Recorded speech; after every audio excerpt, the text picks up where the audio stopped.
Tinfoil hat. Oh, what the fuck are you guys even talking about? Global controls will have to be imposed, and a world governing body will be created to enforce them. Welcome to Tinfoil Hat. We go deep, homeboy. Aaron, open your mind. Drink from the fountain of knowledge. There's lizard people everywhere. That's some interdimensional shit. Wake up, Aaron. This is only the beginning. Dude, you just blew my mind. Are you ready to get your mind blown?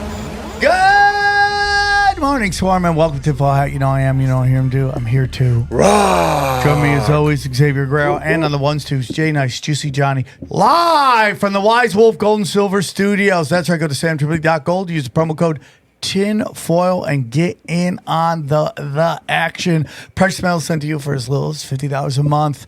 We got a great episode for you. Real quick, I want to tell you, I want to thank everybody who saw me at Jiu-Jitsu Overdose. Thank you all so much. That was amazing. A white belt in a land of black belts. My God. We got more dates coming up in the new year. I might be in Austin this weekend coming up.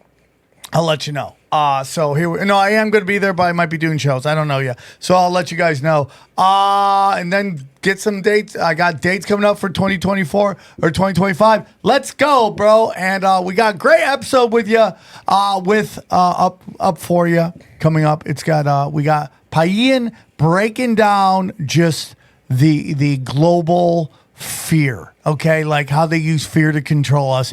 It's a great episode. Enjoy it. All right, let's get into it. He's been on the show before. He's a good friend. It's always a pleasure to have him on. Deep researcher. Please welcome back to the show for the second or third time. Payan, how are you, brother? Good, Sam. Thank you. Thanks to the crew there. Happy holidays to everybody. Thanks for having me back on. It's been a few years since the wider podcast, but I did do a spot with you, I think October 21st for your premium. That was very rewarding. Always great to speak with you. And stakes are high, so I'm stoked to be back on. And I came with notes as if we're back in class, not to bore the audience. Let's go, bro. We're all about. Along. We love resources. State your resources. State your sources. That's what I should have said. State your sources. Sure. Payan, for those who may not remember you from your last appearance, can you tell us a little bit about yourself and where our listeners can find you? Yeah, so I appeared last time when I had a show called Money and Fear on the old Newsbud network. That channel has since kind of gone away, and unfortunately those programs and their full episodes are locked away by the owner of the Newsbud network, Sibel Edmonds. But I did 45 episodes for them between 2017 and 2019, a full editorial freedom, a great staff back then of upwards of like at least a dozen current affairs, history, economics, global affairs, you name it. Quite a bit of those shows became fairly prescient. I did a bunch of stuff on everything: crypto, East-West relations, suppressed historiography. Like points 4 and 5 that I have in the syllabus for today were actually long episodes from that Newsbud Network show, again, Money and Fear. And I was in studio back then. I think I came up to your Burbank studio back then, and I'm a constant emphasis on the relationship, the kind of esoteric, metaphysical, hermetic, if you will, relationship between money and fear. Literally, just that. Hence why I named the show Money and Fear, is because I say that money dictates fear more potently than anything else on earth, up to and including the threat / promise of death itself. Hence why during the onset of the Great Depression a century ago, guys were more willing to jump off of high-rise ledges after losing their shirts in the markets rather than live destitute, because they would they would rather risk not knowing what the afterlife is than to live in shame against their cohorts, their families, their rivals, their colleagues, of not having performed well enough. So one of my core mandates in life, I believe the point of life is to kill fear, period. I mean, there's different types of fear. If there's a snake in front of you while you're hiking, you're going to have fight or flight fear. That's necessary fear for self-preservation. Any other sort of fear, fear I'm not hot enough, tall enough, rich enough, endowed enough, whatever it is, should be extinguished so that we could get to joy as much as possible. Every negative emotion, every negative trait for a person, lust, rage, envy, greed, fear, resentment, all of it is rooted in fear. So I think the core of this life is to, at the very least, identify the fears, if not extinguish them as much as possible. And for some reason, issues involving money, which is essentially should just be a tool, managed to, from wherever and from whatever power sources, serve as the core wrench for either individual fear dictation or collective fear dictation. Hence why odd stuff can be happening, and most people would know that there's something off about the current affairs or the global affairs, but they don't want to rock the boat at work. Yeah. They don't want to risk losing their relationship. They don't want to look, I'm just worried about my mortgage, my kid's karate class, looking over my back at work, meeting quotas, and just performing. I couldn't really have an effect on those type of things anyway, and then they tune out, all the while knowing deep down that kind of official stories or narratives are not necessarily accurate. And at some point, something's got to give, because if success isn't necessarily a quantitative issue, it's a qualitative issue. And the more you're able to live fearlessly, the more successful I think you are.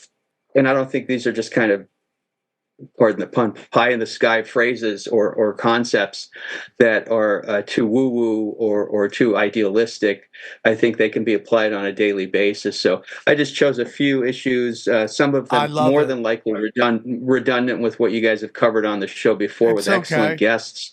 I think about that a lot. I think about that a lot. Like, if people hear a topic they already heard about, I think it's fine. I think people like to just hear this talk data, and if it's a good conversation, that's all they really care about. I mean, it's like comedy, right? People are like, oh, that's hacky, but it's like, it's life. Life is hacky, right? I mean, like, it's like, if you're talking about your kids, you're talking about going to the airport, whatever it is, it's hacky. I really love what you said right there, and I think it's very important. In our last interview we did, he kind of mentioned as well how like this real pushback against, like, for the longest time, against conspiracies, and the notion that something may be going on, right? And the reason why people don't want to engage in it, because there's a couple of reasons. One, they don't want to act like that they don't have a sense of understanding, and that they didn't see it happen, right? Like, they don't want to believe they can get something pulled over them. They want to think they're intelligent enough to see stuff. So if they didn't see it, they don't want to believe it, okay? They also don't want to know. They also don't want to believe they brought kids into this crazy-ass world. So they don't want to think about that. They also don't want to think about, is their livelihood going to be affected? Are they a part of the problem? Are they a part of the system that is doing everything? Because they're cashing checks, and they don't want to stop cashing checks. So I totally agree with you on that.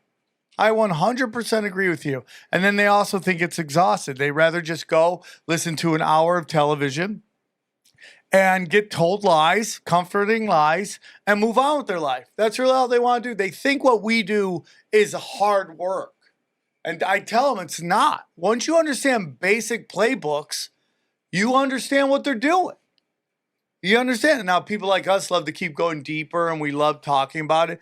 But mostly, if you just understand powerful people conspire, okay? Yeah. That's all you need at that point. You go, hey, what's up with the vaccine? Powerful people conspire. Well, how does that play out? How does that manifest itself in a vaccine, in Syria, in 9/11, in the assassination of JFK. Powerful people conspire. How does that manifest itself? That's all you got to ask yourself. And that's it. So I agree with you, bud. Yeah, it's become normalized. So, like Robert F. Kennedy Jr. at this point is inarguably more or less part of, just by nature of his relationship with the incoming president, or the second term of President Donald Trump. He's been above board, very outspoken over the past couple of years alone, over just being convinced that the narrative involving the assassination of both his father as well as his uncle JFK do not match what's in compulsory schooling's textbooks or the mainstream media's narrative over the past several decades. And to the point where it's covered, he's been interviewed on mainstream legacy corporate press, stating as much, and it's more or less kind of, I think the zeitgeist accepts the sense that these are fibs that we grew up with, and that Robert F. Kennedy Jr. is correct and is vindicated. But again, it's just kind of left at that. It's okay, yeah, that's I guess you could go into a 8th grade classroom right now where it's standard to have civics lessons that require exams to then be able to go into high school, namely a constitution test or president test or whatnot, and openly discuss these things. And it would be the very opposite of what exactly 40 years ago when I was in 8th grade, where if a teacher were to try and even hint, then that teacher at the very least would be called into the administration's office. You're not supposed to go off the syllabus or go off script. So it's this nether world of mixed standards as far as facts and the means by which we go about them. But even with things established like, yes, the JFK or the RFK assassinations, or Malcolm X or Martin Luther King, there's a civil case. I have the book, An Act of State, by William Pepper, who was good friends with Martin Luther King and was his attorney. He published it years ago. He's the one who won the civil case against the U.S. government, showing that there was a conspiracy to take Dr. King out. So that's been established and proven. It's now kind of codified law, certainly, than history. But everyone just kind of, okay, well, it's a given that, we have, whatever that they label it, the deep state or dark forces or black ops or this and that. I'm still going to go about just kind of, the civic duty is not to assert oneself in any political capacity beyond the vote, or perhaps, marching in the streets against an imminent war, or, signing somebody's pamphlet, or urging for funds for something. It's the core civic duty is production and consumption. You're a good citizen if you contribute to the GDP, you meet your sales quotas, you try and get on that board, you impress your mentors, your colleagues. Ideally, you're the envy of your colleagues, because we're conditioned in this culture to either pity people or envy people. Very little in between. That in between space is compassion. But compassion has been kind of rebranded as tinting at weakness. Whereas if you're either envying people or pitying people, then you fall somewhere within the conditioned grade of emotions for production and consumption. You pity them because they're not doing as well as they could be in your eyes, which really is psychological projection, because you don't want to be in that position that you're judging them by. Or you envy them because, gosh, as hard as I work, I still can't get this Tesla S model that John got across the street. What the heck's he doing?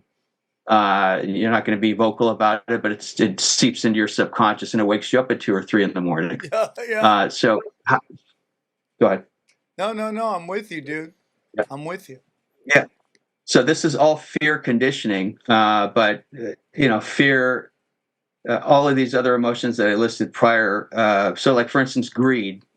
I was 16 when Wall Street came out by Oliver Stone, and it won Michael Douglas his acting Oscar. And why did it do so? In large part because of those catchphrases that became very emblematic and iconic at this point. Greed is good. Greed works. It was the screenwriter Stanley Weiser was former Wall Street, as well as Oliver Stone, whose late father Lou Stone was actually a Wall Street trader. Apparently lost his shirt, so there was resentment that resulted in making that film in part. But those guys knew the culture. They knew the Ivan Boskis, or they knew of the Ivan Boskis and others in the mid '80s, who said things straight up like "greed is good," for lack of a better phrase.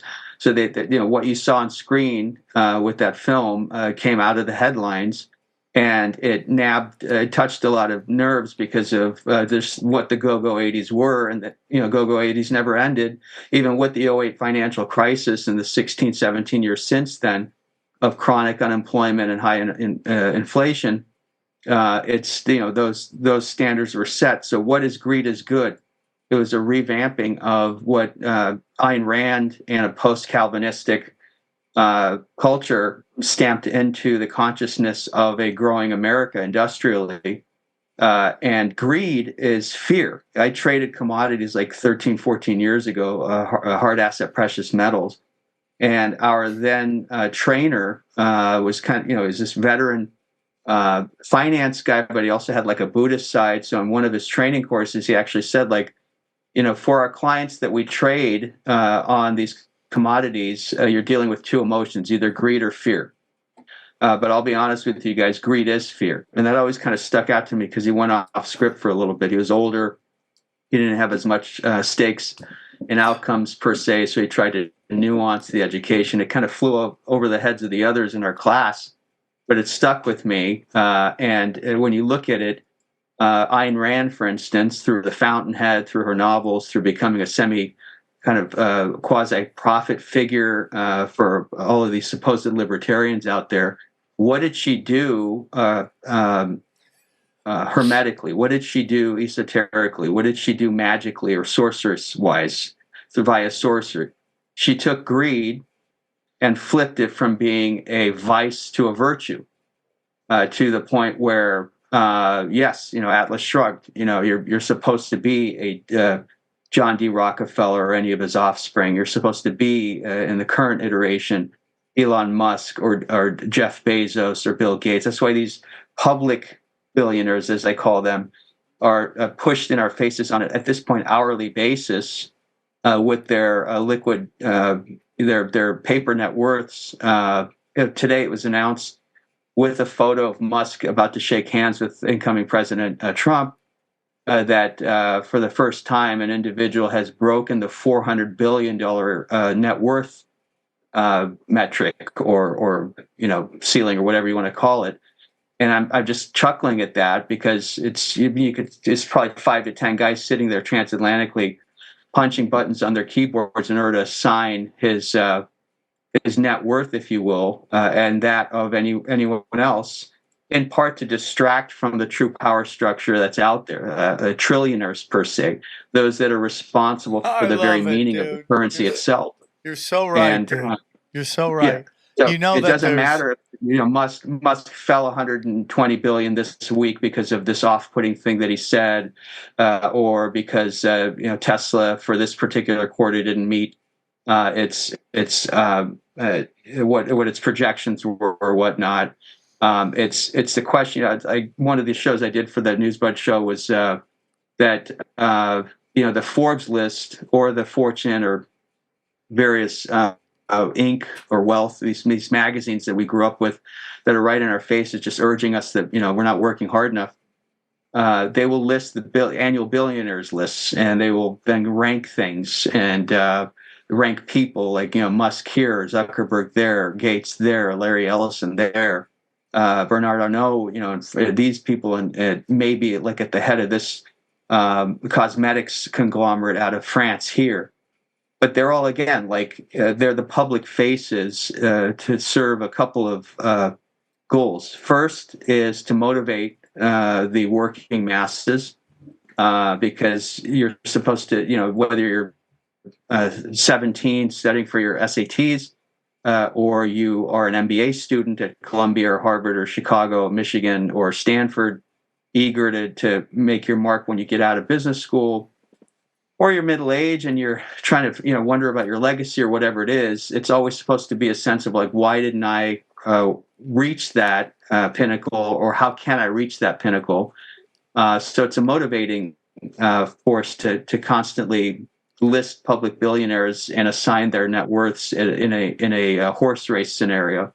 The other is just kind of tactical obfuscation. It is to further distance the public's consciousness away from the true mores of power, like the who is responsible for the definition of this person's net worth, let alone who's responsible for the meaning of money today. We went off the gold standard 53 years ago, August 15th. And since then, so we went from a gold standard to a petrodollar standard just a couple of years or a few years after that, all in a way to kind of prop up trust in the currency, in the dollar itself as a post-Bretton Woods standard for the currency of record. After the British pound lost that status due to the world wars, there's certainly the Second World War, which depleted England of so much of resources as well as credibility to have the pound continue to be what it was. It transferred over to the muscle, namely the U.S. and its currency. Well, we're in the process of kind of transitioning out of that, in part because of $35 trillion in public debt. No, I agree. So how they do? What's that? Yeah, I agree with that. Real quick, you're doing some great work. I just want to jump in real quick because I want to kind of digest something that you said. We're having some feedback, huh? Yeah. I believe on you're in. You have perhaps the speaker. Do you have headphones at all, buddy? I can keep. I've been trying to keep him muted while you're talking, but if you could put headphones in, that would solve the problem. That'd be great. I will put headphones on. Oh, thank you. Thanks. Join us in our headphones. Yeah, as we fry our. Boom! You look good, dude. Yeah, don't remind us, Johnny. We're not. Yeah. Radiation. No, these are good headphones. There's still electricity in. I find everything you're saying correct. I know this was a couple minutes ago you talked about this, but this kind of rat race mentality is kind of, to me, how they trap you into it. I have people in my life, both named Jason, that have decided that the rat race is not how they're going to live their life. Now, I don't know how it's going to work out. It's an experiment to me. Unfortunately, I'm as old as one of them and a little older than the other one. I won't be able to benefit from what we learn from in their experiment. By the time we know, I'll be old and I'll be like, I should have done it that way and never tried. But so much of what our society and the influences they have on people and how they stare them really is about trapping you. There's so much is about trapping you. Now, I am somebody that thinks children are a gift, and that is what we're here to do, is have kids, and they are not a burden. A lot of people look at them like they're, I can't afford kids today.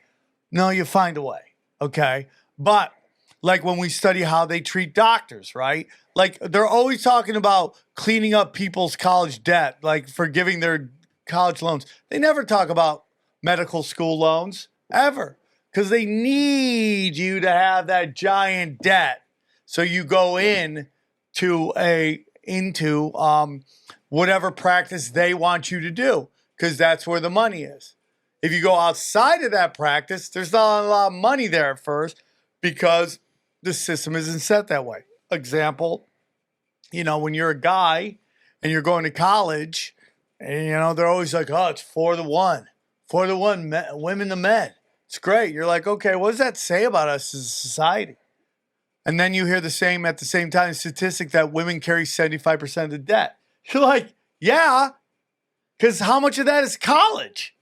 How much of that is college debt? And what happens when you're done with college and you got hundreds of thousands of dollars in student loans? What do you want to do? Get a job as quickly as you can. And the question is, what is that job? Is that your first choice? Probably not. But you need to start paying off these loans. You got to. Wait up, doesn't that sound kind of like slavery? In a weird way. But then you tell them to stay home. That's slavery too. I'm like, yeah, it's so crazy. So dumb. So anyways, they go and they get these jobs, and now they're making money. And now you start going, if I have kids, I can't make money. Now you start chasing. And it's all depopulation. No, and they love that whole freeze your eggs.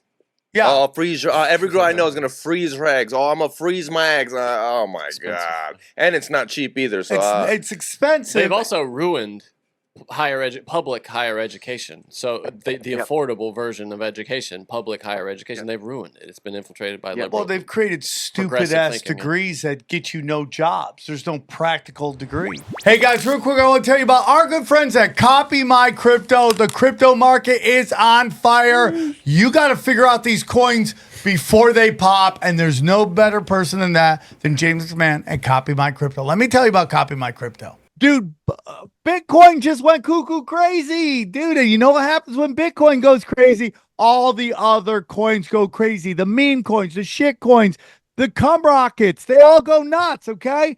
Guys, it has to piss you off to watch crypto fly up in prices for a decade and you still done nothing, okay? It makes sense. Crypto is complicated and it's really boring. Well, here's the good news. You don't have to know a thing about crypto to make the money like so many have. The CopyMyCrypto.com membership site shows you the exact cryptos that YouTuber James McMahon personally owns, which means you just got to copy him. It's like having a big brother who knows what he's doing. You don't need to know a thing about crypto or how to invest. You simply just copy along. So let me tell you about James. He runs the Crypto with James YouTube channel, which has over 50,000 subscribers. In the summer of 2020, he told his viewers to buy 26 cryptos. Had you put $100 into each one, it went on to be worth over $123,000. Of the 26 cryptos, his top pick, the one he singled out called Phantom, went up 692 times from when he said, okay, that one call alone retired a number of people, including guys in their 20s and 30s. Remember, this is public knowledge. You can go to YouTube and verify this yourself. So if you'd like to join the 2,800 members who copy James, then pause what you're doing right now and head over to copymycrypto.com/TFH. Okay, that's copymycrypto.com/TFH. That's TFH. You're not only find proof of everything I said, but my viewers get full access for just $1. Yes, you've missed out on Bitcoin, or you can keep buying some, okay? But there's over 2 million other cryptos. Do you really think you've missed out on all of them? Guys, don't waste any time. Go to the site and read it, okay? Once again, that's copymycrypto.com/TFH. It ended money worries for so many, it may just do the same for you. Hey guys, real quick, I want to tell you about our friends at Wise Wolf Gold and Silver. Fiat money is just out of control right now. They're printing it nonstop. It's not good.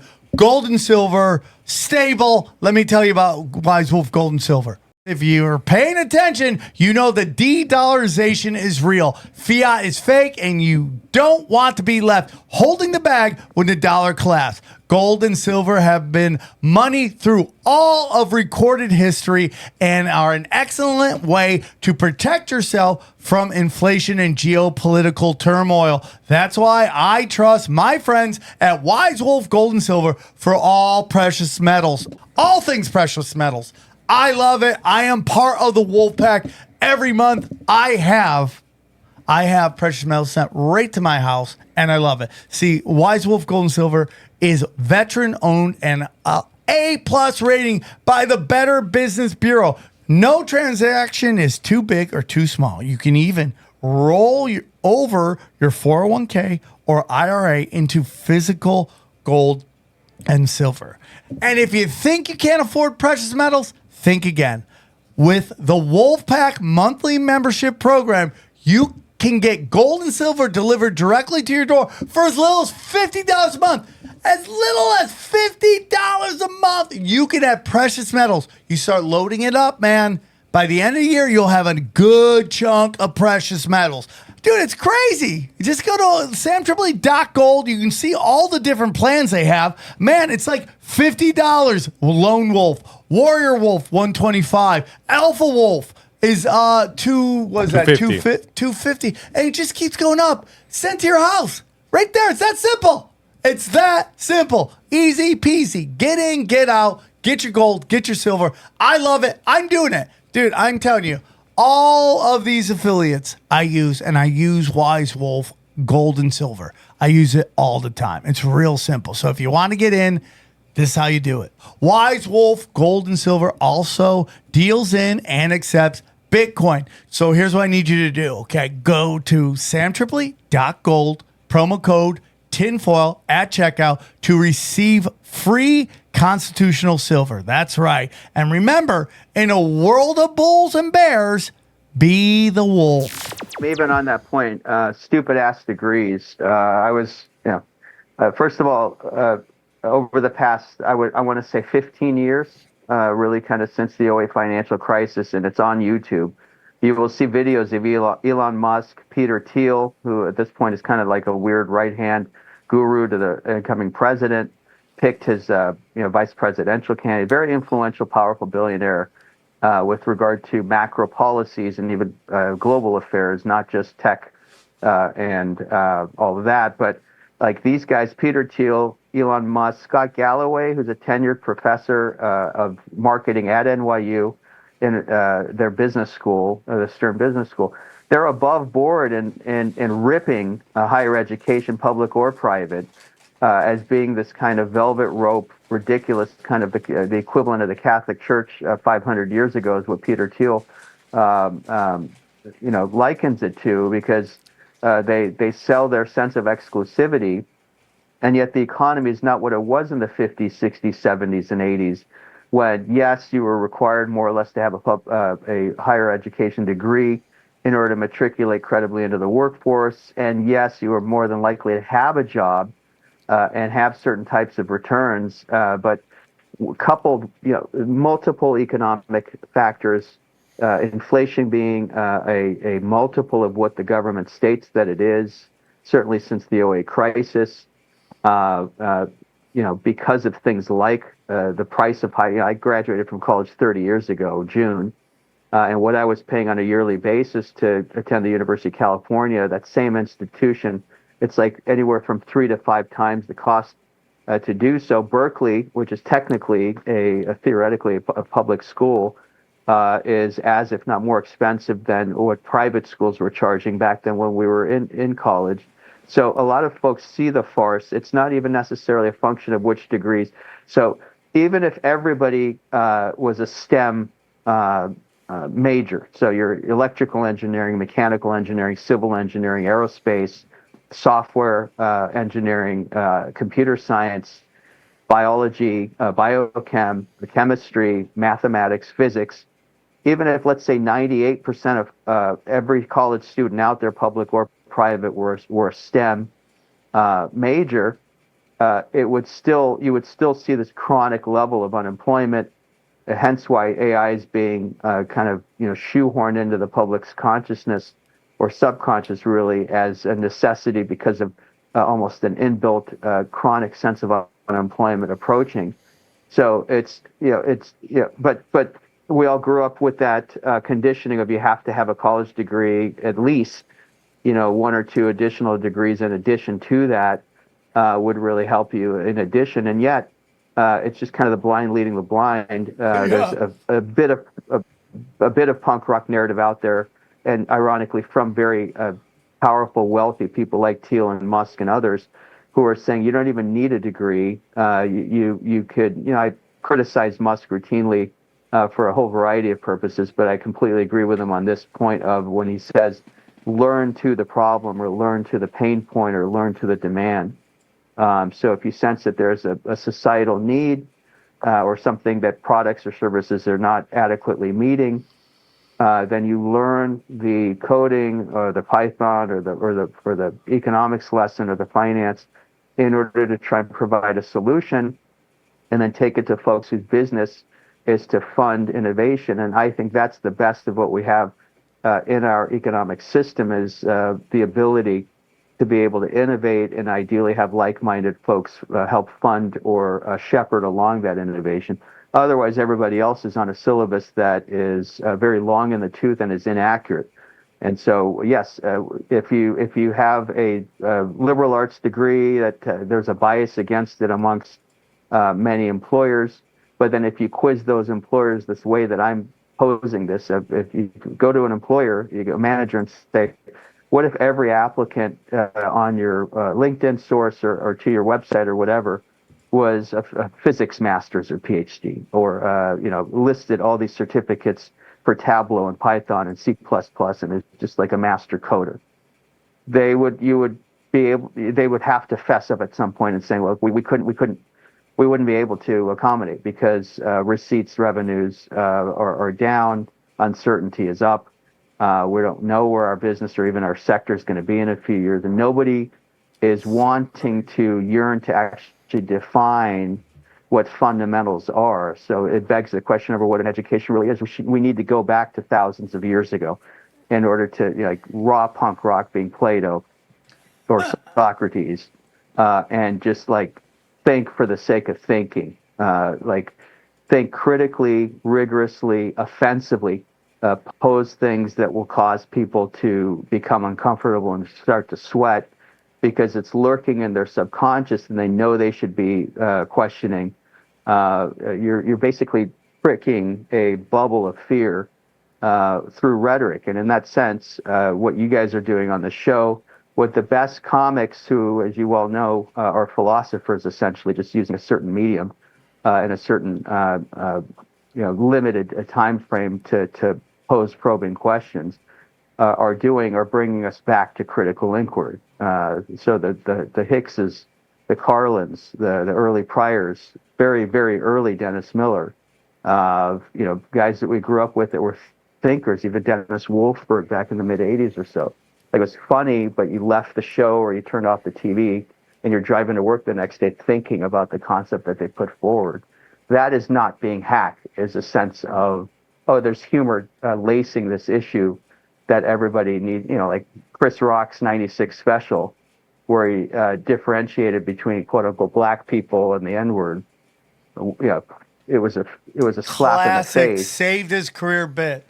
That's how good that bit was. It saved his career. And it would destroy his career now if he put it out. No, he can still, black people can still say the M-word. I don't know. But I think that word is dying as well. I think people are just over it. But go back to what you're saying, because I find it to be very interesting in the fact that I 100% believe that everything is, the human animal is so great at adapting.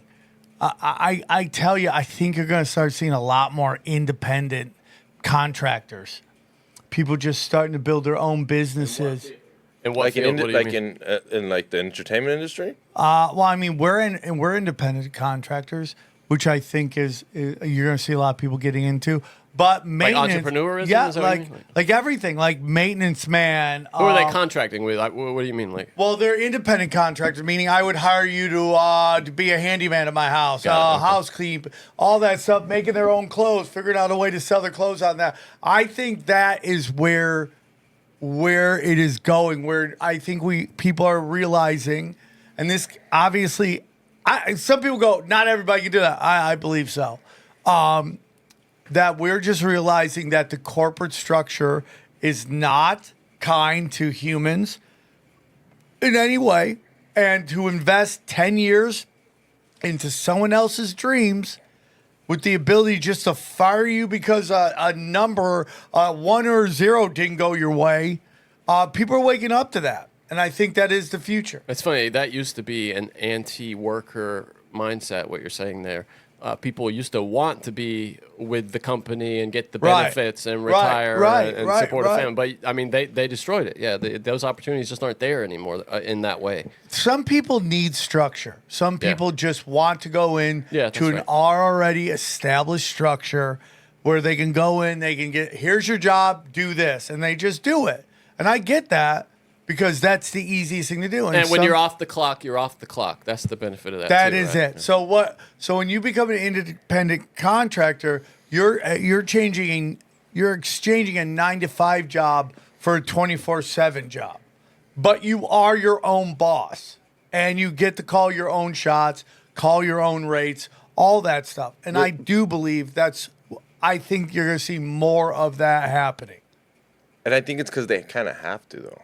100%. I think they kind of have to because a lot. I'm not even talking like you're going to see brick and mortar, but I even think that's going to go away to a point with some of this stuff. I think you're not going to see like John's Plumbing and John has an office space where you go and hey, it's John's Plumbing. Why would he need that overhead? Yeah, I think that's all going away. That's what my opinion is.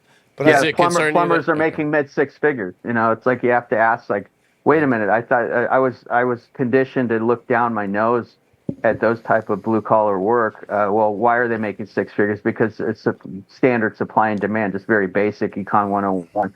There is a vast need for this sort of pipe work or this sort of, we're redoing the house or we're doing a lot of tear down work in this society or in this new city or there's going to be this X need. And turns out the guys that weren't necessarily, or the girls that weren't glued to the syllabus and committed to kissing the ass of the teacher, but were kinetic, were scruffy, were very creative. They tend to have that part of their brain work where they are like investigative. They have their Columbo cap on. They go out and they hunt out what demand is there, what is a genuine demand. What is their need for? What do people describe as a pain in the ass? To the point where they're like, you know what, I would part with money, take my money. It's become a trite phrase, take my money. But I would part with my money in order to have this resolved. And then they then hire consultants to figure out how much of their money would they part with, how can we scale that, and how can we go into business on our own. And that's where you have, plumbers making 500, 700 grand or incorporating and setting up their own brands, and not just plumbers, like any sort of like down and out in Beverly Hills from 39 years ago, the movie with Richard Dreyfuss and Nick Nolte.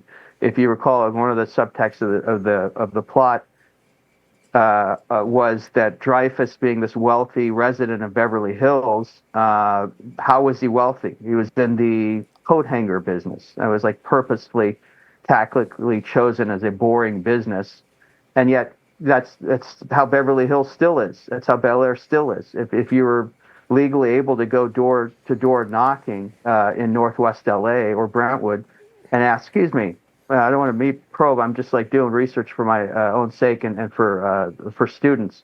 Whether you're self-made or your legacy wealth, having passed down 2 or 3 generations, in what business, if I may ask, was your family wealth made? They're going to say just like, this type of boring thing or that. It's like the excitement that we're conditioned with wasn't necessarily, it's like, but like, people don't think that they're cut out for it, or they think that they'll be, blue in the face from boredom.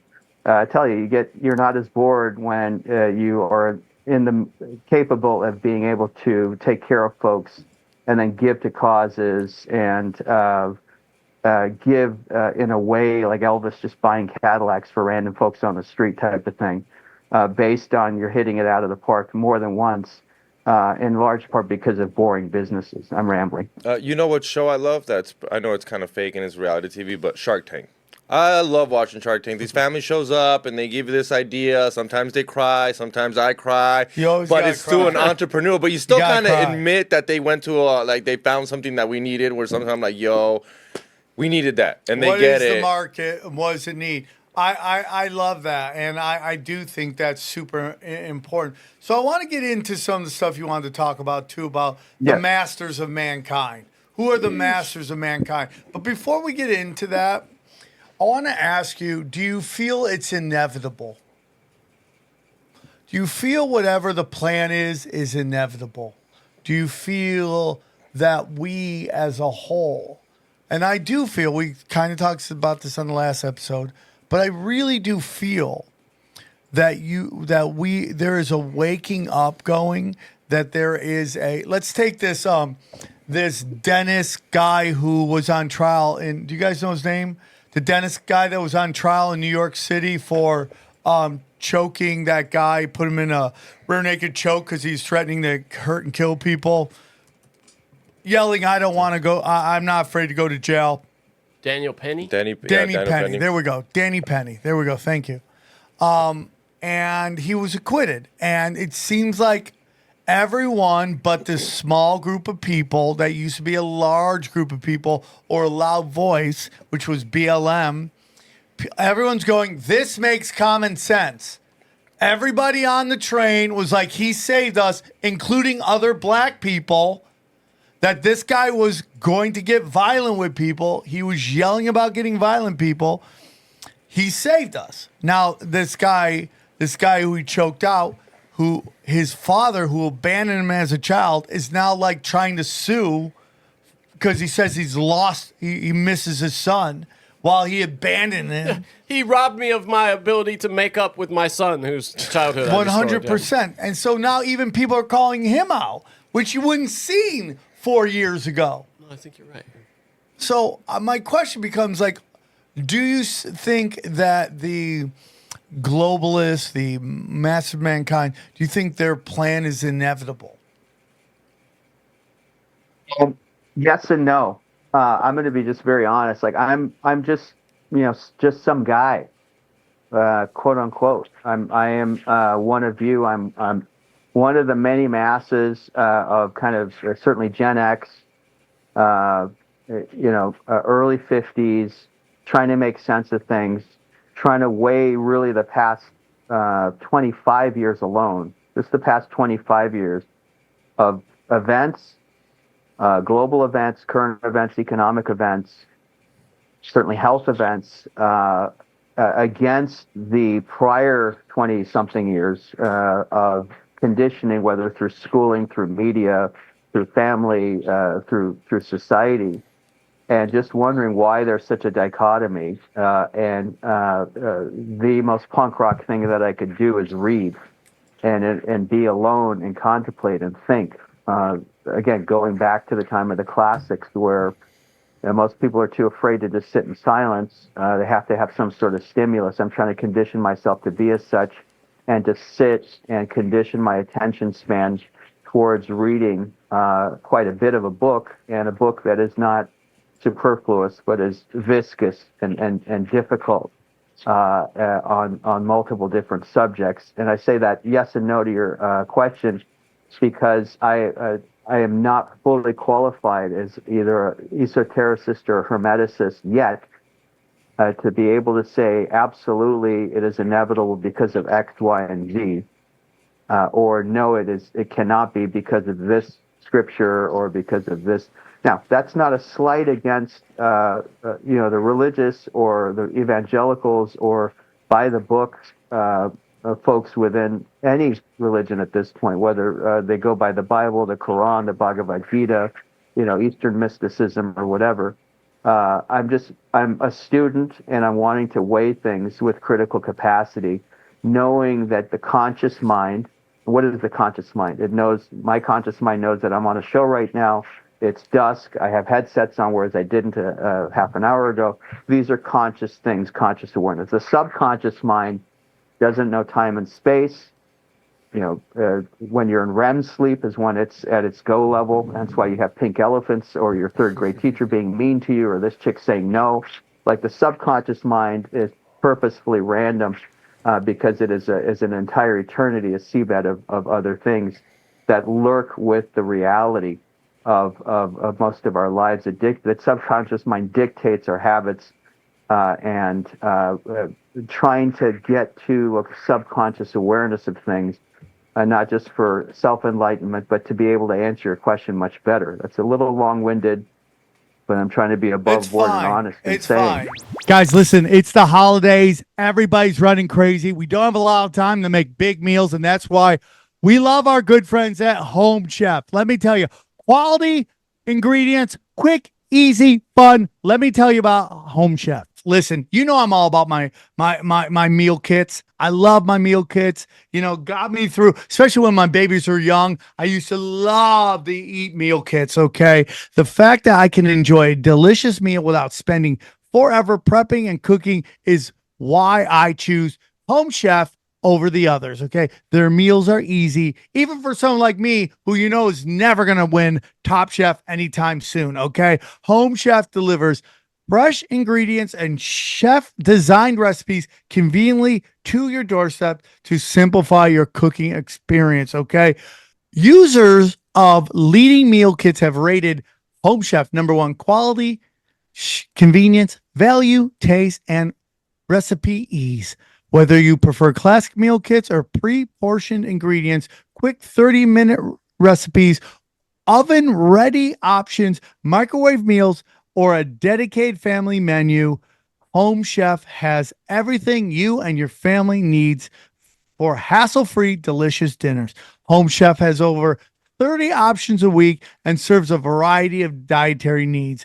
Plus, economically, Home Chef customers on average save more than $86 per month on groceries. And when meal planning ends up on the back burner, check out Home Chef's new 5-ingredient meals that simplify prep and super easy recipe steps using just 5 fresh pre-portioned ingredients. What do you like on it, Xavier?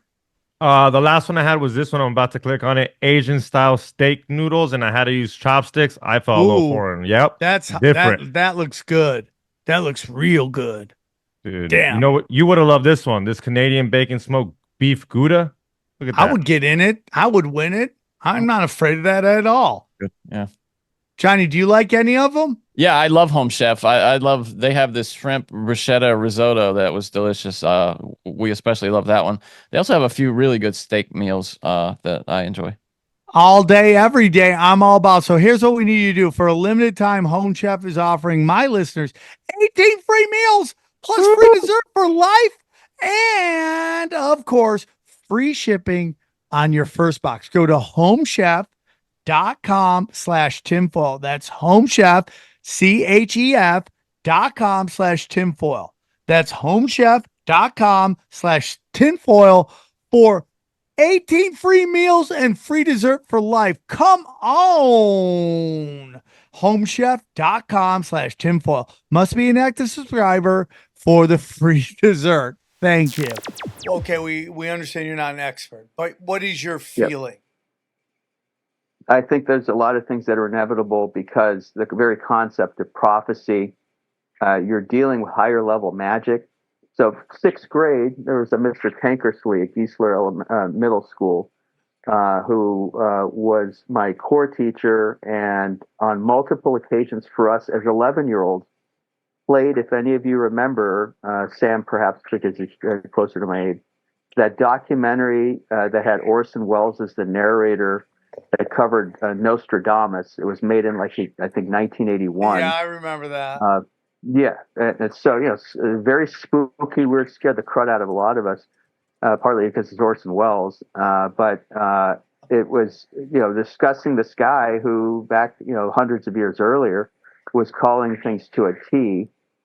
You know, 3 Hitlers or 3 Antichrists, 3 World Wars.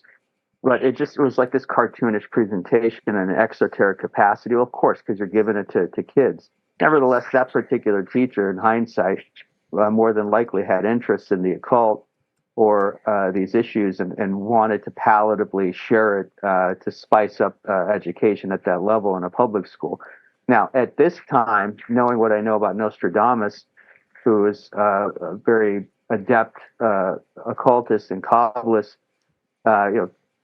converted to Catholicism for the sake of, you know, being able to hide things as many did, but was utilizing deeper sciences or higher sciences or whatever the phrase that you want to use in order to be able to see things in the future, not unlike St. John of Patmos, not unlike many of the prophets that are within. So I don't see it as just kind of myth or allegory, or I think there are sciences that are tactically, purposefully suppressed to be able to prevent a whole variety of things that would cause a risk to the power structure, and yet are utilized by the power structure for a whole feast of guidance and dictation purposes.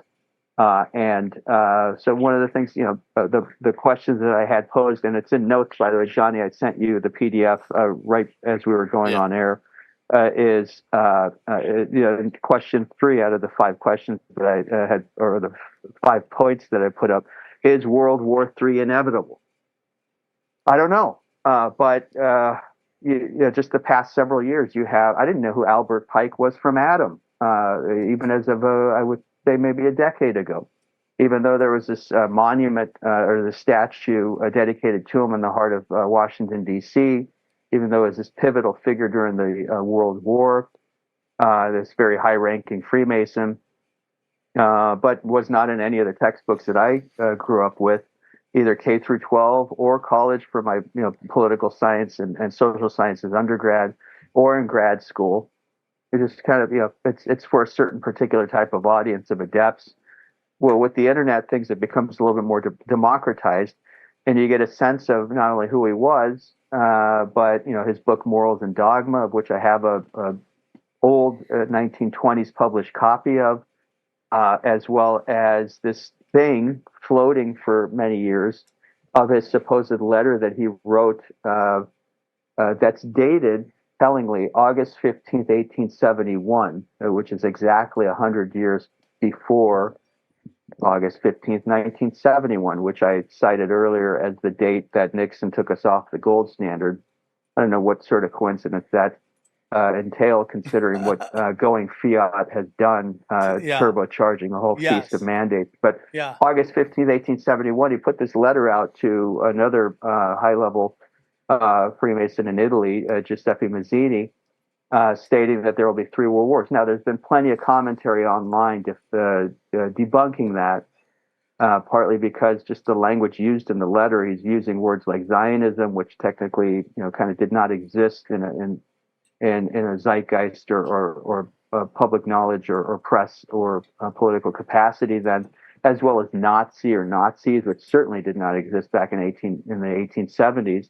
But nevertheless, so I was looking for the link in order to include in the stuff for today. I wasn't able to find it, but I did view something a few months ago from a commentator who said, yes, it was not Albert Pike who wrote that letter, but there were Hermeticists, there were Freemasons that did write it a couple of decades afterwards. It was just kind of attributed to Pike, his letter being supposedly in the British Museum and then not being in the British Museum was all kind of cover in order to send signals, in order to, like a boxer will signal his punches before, or her punches before they land. So it's a sense of signaling their punches, revelation of the method, if you will, which Michael Hoffman II has discussed as a means by which the occult aristocracy will reveal things by necessity to the public through certain ways for a CYA or cover your ass basis or whatever their reasoning is for doing so. It was, in a sense, a revelation of the method attributed to Pike, who obviously is no longer around to answer for it, but in order to signal to the masses without attributing it necessarily to who exactly put it up. I need to read. It was a European commentator who traced it back to who actually did float that back in, I don't know, the 1910s or something, about the 3 world wars. But it's nevertheless, we see the pacing for like a 3rd world war as we speak, just over the past week alone, of just traipsing into Syria as if, you gave up your shopping cart at Gelson's and I just take it from you. Thanks, Sam. I'm going to, go about my day here. Just literally just like, taking over. And I think the stat I saw earlier today is that Syria proper has been bombed more than the entirety of what Gaza had been over the prior 14 months, just within the past week. I mean, if that isn't tactical, if it's not playing off of a wider script. Unbelievable, dude. Yeah. It's like, so, and then just like the crew that came in, these terrorists or whatever you want to call them, the way that they're signaling towards seemingly Western sponsors or backers or whatnot. It falls under more or less the category what we described earlier. People kind of have a sense of what's going on, but they just feel powerless to say, yeah, I could share a meme over my disgust of it in social media, but I'm really kind of powerless more or less to do anything. It's kind of out of my hands. How much of this is inevitability, in part because of just our, let me say if I'm pronouncing it right, or insouciance, or our kind of hands-off, kind of come what may. It's out of my hands.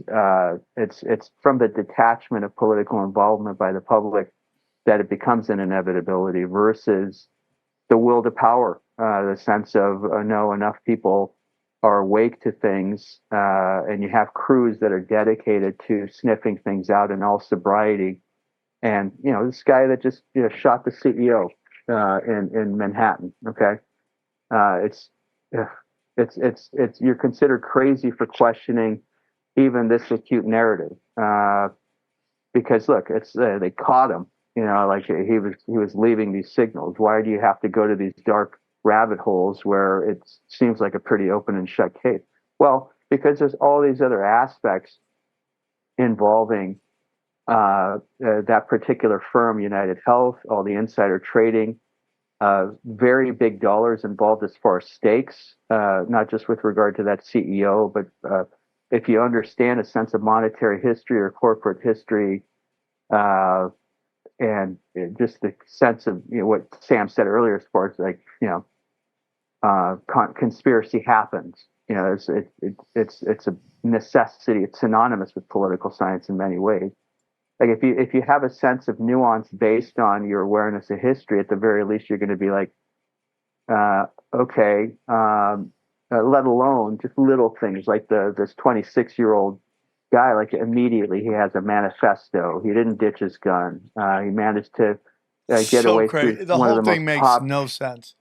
Yeah, like it's the most densely populated back. space, Manhattan. He just gets away, but he's found like 280 miles away by somebody who's a wage worker in a McDonald's. And what did he or she in that McDonald's have to go off of? At most, you're going to have like a piece of paper or something digitally posted behind your cash register, near your cash register, that says like "Look out for this person" or highly wanted or whatever. But what were the images up until then? It's this very limited sense of like he's got a hoodie on, or he's got a medical mask on, or this and that. Like, how adept are you as a wage worker at McDonald's to just be like, I'll take care of your order, okay, and then this is the 16th burger order over this past half hour. And by the way, that's more than likely the guy who shot the CEO in New York 3 days ago or 5 days ago. It's like, but it's like you can't, like, it's like the joke has to write itself. But just to think out loud about that is you're cynical, and you're just like, you're too much of a weird conspiracy nut. Because look, not everything has to be a fib. No, actually, if it's presented in a way that has just like at this point, the only thing missing from that story are just show tunes, just straight up like Colbert-like show tunes involving the assassination, this and greed in healthcare. Can I tell you something funny? Do you know who what the officer's name was? I saw somebody. Fry? Really? Yeah. That's so funny. All I'm saying is if that was real, if she did a facial recognition off that, they should hire her. Like if she was busy working or a guy, like an old dude. Yeah, if he was busy working but he caught that, they should use him at like casinos for facial recognition because that's what's really sad is you want to talk about a empire in decay is when like a 6-year-old guy having to work at McDonald's recognizes the guy who had to shoot a CEO at a insurance company. Like that's. There's no story that embodies the U.S. economy more than the guy who discovered the healthcare assassination. So are we going with he's MK Ultra Did they just set him up? Is he a random guy? I think I don't know, man. I don't know why that kid. I mean, of course, everyone thinks it's not the same guy. It's so damn. I think it's the same guy, but his eyebrows grew out that quickly. That doesn't bother me. I don't know. There's so many people can look. As someone who's taken a lot of photographs, a person just in different lighting can look drastically different. So those when people were like comparing ears and stuff, that doesn't hold any water for me. But I will say, that scene where he was, what did you make of the scene where they were bringing him in like they did? Like I almost expected him to go like, "I'm a patsy." I mean, it was very similar to that Kennedy footage when they brought in Lee Harvey Oswald. So like weird, 1, right? 2, 3, 1, 2, 3, step forward, kickball, step forward. I wanted to know who the director was and how many takes it took to actually kind of get the choreography there. As such, and then just my thing to what you just said. There's the overt kind of, poster boy photos that gets female commentators or social media influencers. What is this kind of, he's ripped with a backpack on. He's ripped to the point of like cartoonishly ripped. I get it that you're young, your 20s and you work out. I'm no physical therapist or orthopedic surgeon or whatnot, but he's ripped and he's got these like 4 bolts in his lower back that they conspicuously show the x-rays of. And, speaking as someone from experience, being from West Asia, we're known for better or for worse for our hirsuteness, as Sam can relate. He's got a unibrow, monobrow, whatever you want to call it. Yeah. In recent photos, like over the past 48 hours or whatever, of David Muir sharing it on ABC or whatnot, it's fairly bushy and more or less kind of connected eyebrows, whereas these kind of grainy security photos, they're not connected. So like off of those sort of Columbo cap on splicing of issues, you will see like literally just sober critical thought floating either through questions posed or outright memes made.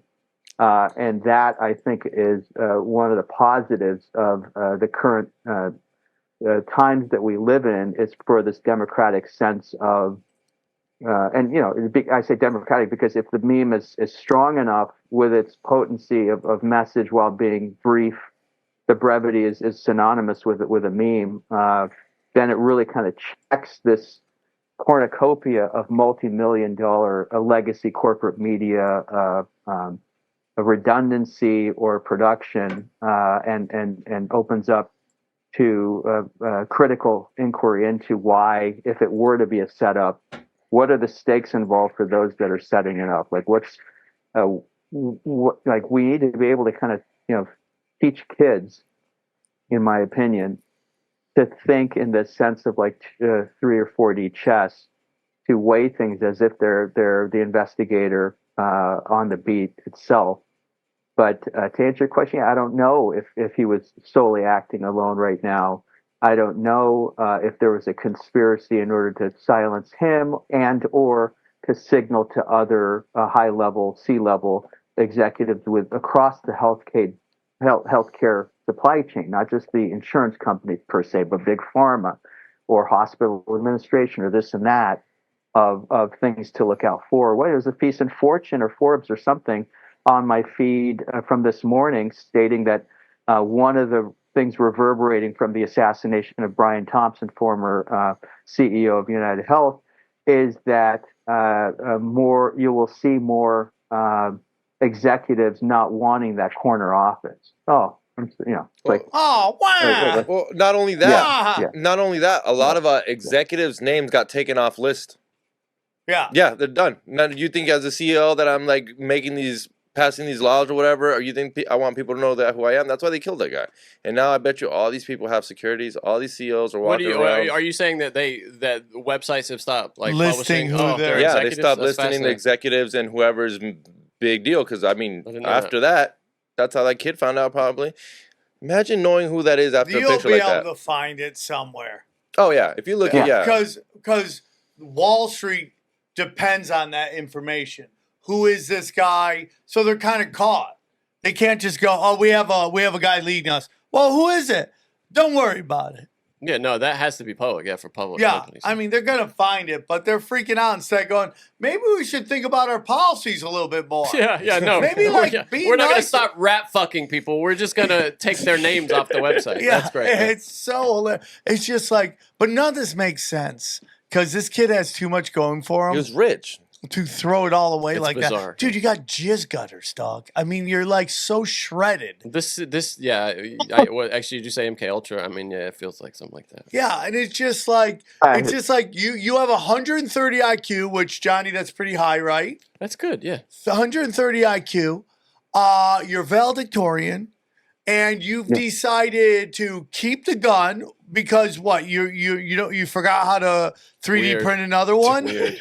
And you keep your IDs. You keep your IDs. And there's a million other kind of mask you wear. Like your eyebrows are what we're looking for. You can't go that middle image of him looking back. You don't know if he's screaming there or if he's singing a show tune. Yeah, really. Like that middle one, I predict will be that will be the cover of a punk album going forward over the next 4 years or so. It's just that one of him leaning over. Do you know that picture right there where he has the mask off? That's when he was at a hostel or a hotel, whatever you call that. But I guess he was flirting with the female, and that's what got him to take the mask off. If that's even real, you just killed someone. You want to flirt? Yeah, I mean, like you want to take your mask off and be like, "Hey, what's up?" Like, player's gonna play. I mean, can we see how hot she is and what her OnlyFans link is? That's another thing is a guy like that doesn't need a McDonald's. And I'll do tell you you that think much. a guy like that is hitting on a chick? Or was it just he had an undergrad in a technical, a STEM undergrad. I think it was like a software engineering undergrad and master's degree, and not from university behind Levitz, but from an Ivy League, from University of Pennsylvania. And he was a private school valedictorian, just all the stuff you guys were covering, 130 IQ, from a well-to-do family. Yes. And then a friend of mine sent me this quote unquote manifesto, or like this very kind of long-winded letter that he had written dated December 3rd, like a stamp of December 3rd on his own kind of personal website. The prose of which, again, I don't know the guy from Adam. Granted, yes, it's a given that he is intelligent, but he's 26, and the writing behind this post supposedly by him before he proceeds to scout out and kill a CEO is New Yorker level or New York Times Magazine level prose. So the writing is of the level of what seemed to be like a seasoned journalist or NGO worker or somebody at the very least like multiple degree holder who's worked in either journalism or in white paper writing for quite a while, because hence why they call it a manifesto there. So just like certain things that were sticking out. I don't believe that in quote unquote overthinking. So for somebody to then respond to me in a chat room or in a social media comment thread saying, I think you're overthinking. No, because there's a track record of lying by the legacy corporate media, which in turn reads off of assigned scripts. So because of just that reality alone, whether the story affects me personally or not, it feeds the fodder for needing to step away and be able to think in a way. So we have like two sets of books mentally, like the set of books that take the public, take the media for what it says, and the other set of books saying, okay, there's incentives behind this being presented formally through CBS or NBC or MSNBS or BBC or NPR in the way that it is. What could possibly be involved? And then, even the alt media is increasingly kind of infiltrated to the point where it's getting to the point where people just go off of like friends of theirs on social media or in person who they trust to be able to think in a certain capacity. or gather information to present to each other in a certain capacity, to have a sense of information commons, which takes time and it takes effort and it will take one's attention away from other things. And because it does, it's difficult for a mortgage owner with 3 kids and competitive issues to worry about at work, and a car oil leak that he has to take care of, to be able to commit to that. And hence why most folks just kind of shelve it. It's entertainment. What we just showed, like, we're kind of, it's given. It's your comics, and it makes sense to be able to splice that and make fun of the thing. But in the overall sense, like when my family sits at the 6 or 6:30 newscast, I say, like, this is no different for you folks watching this newscast as would be the football the football match between the Raiders and the 49ers, because it's all kind of entertainment in a sense.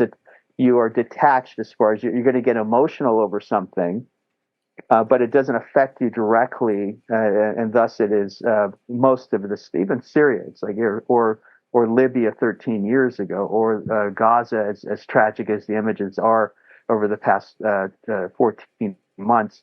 Most people just kind of shelve it in that same attention shelf as they would, this particular episode of Friends or this reality show, or it doesn't directly affect them. War personally. is a TV show to Americans. War is a TV show. It's something they watch. It's only people who go to fight war, come back, understand how crazy and destructive war is, right? So, I mean, we're allowed to fantasize. When you have all these like super progressives talking about how words are violence, because they are to them, because they're allowed to live above the fray where nothing really affects them, and they can pass all the dumb like Marxist laws they want to about crime because they live in a gated community and they don't have to worry about most of that stuff.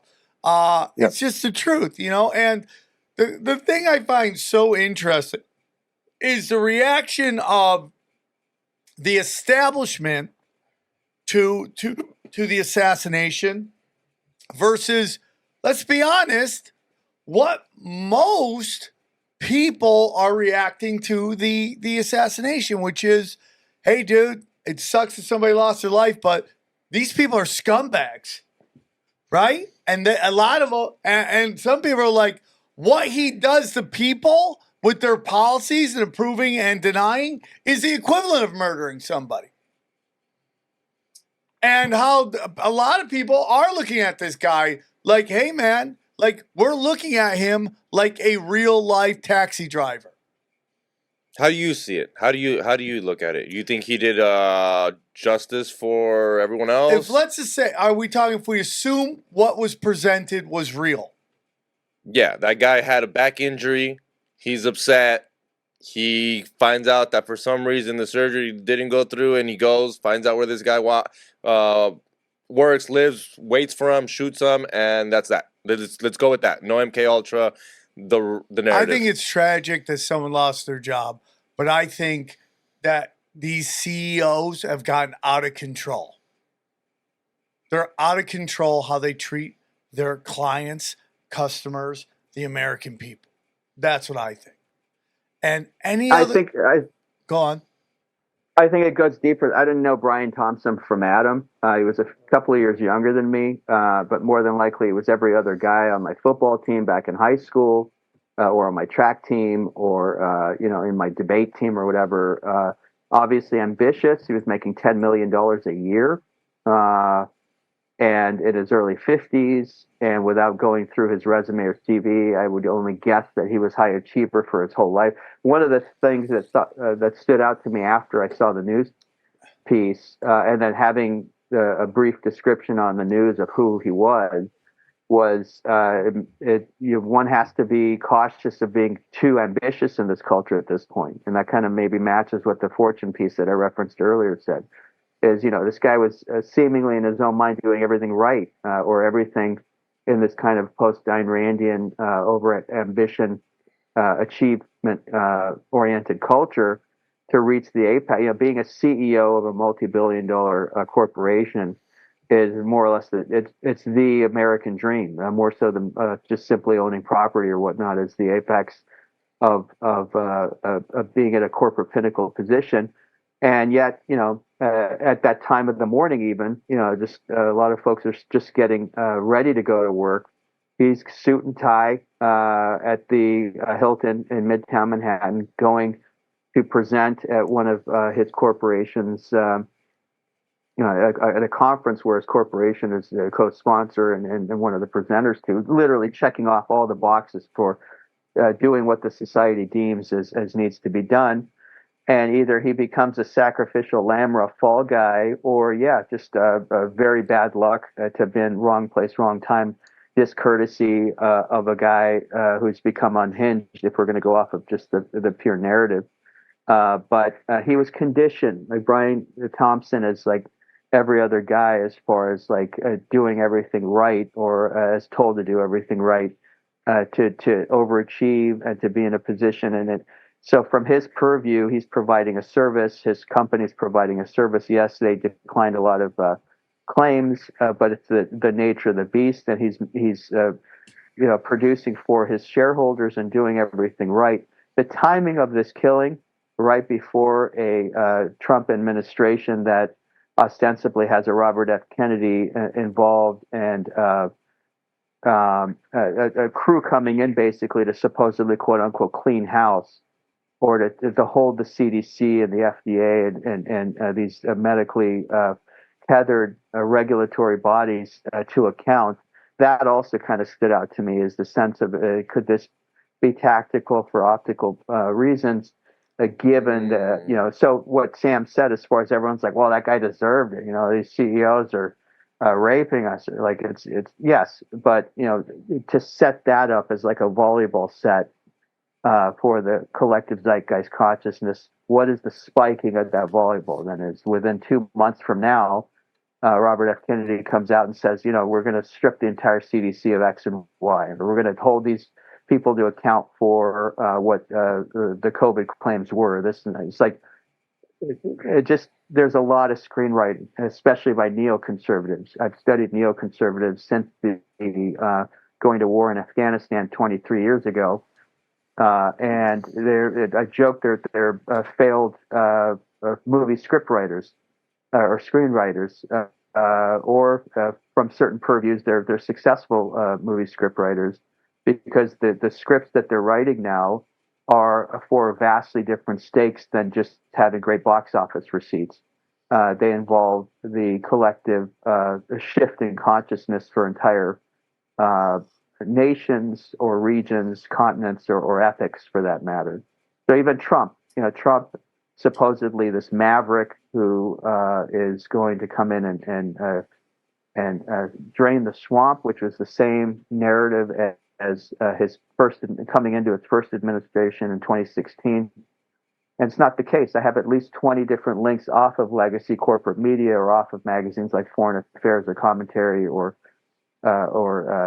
Global Affairs magazines or political science publications or Newsweek or what have you, that describe all the neoconservative tethers or links to Donald Trump. And I don't mean just the John Boltons of the world, mustache John Bolton in the background, screaming bloody murder at North Korea or at Iran or at Russia or whoever, but you know, just all of this, his actions, just the history of what the madman theory, which the late Henry Kissinger floated under a Nixon administration 53 years ago, and the reprise of that under a Trump administration or a newer coming Trump administration. It's a neocon stage play. Like Trump Inc. or Trump as politician is a complete neocon invention. Not to say, you know, the Bush 43 20 years ago was not, or that Obama to a large extent was not, but the Trump especially, because of this reimplementation of a madman theory narrative. Madman basically meaning that the leader or potentate or a premier is unhinged and thus leaders abroad need to be on eggshells because he or she could push the button for the bomb at any point. And it worked to a certain extent during Trump's first administration because the North Koreans yielded to a certain extent.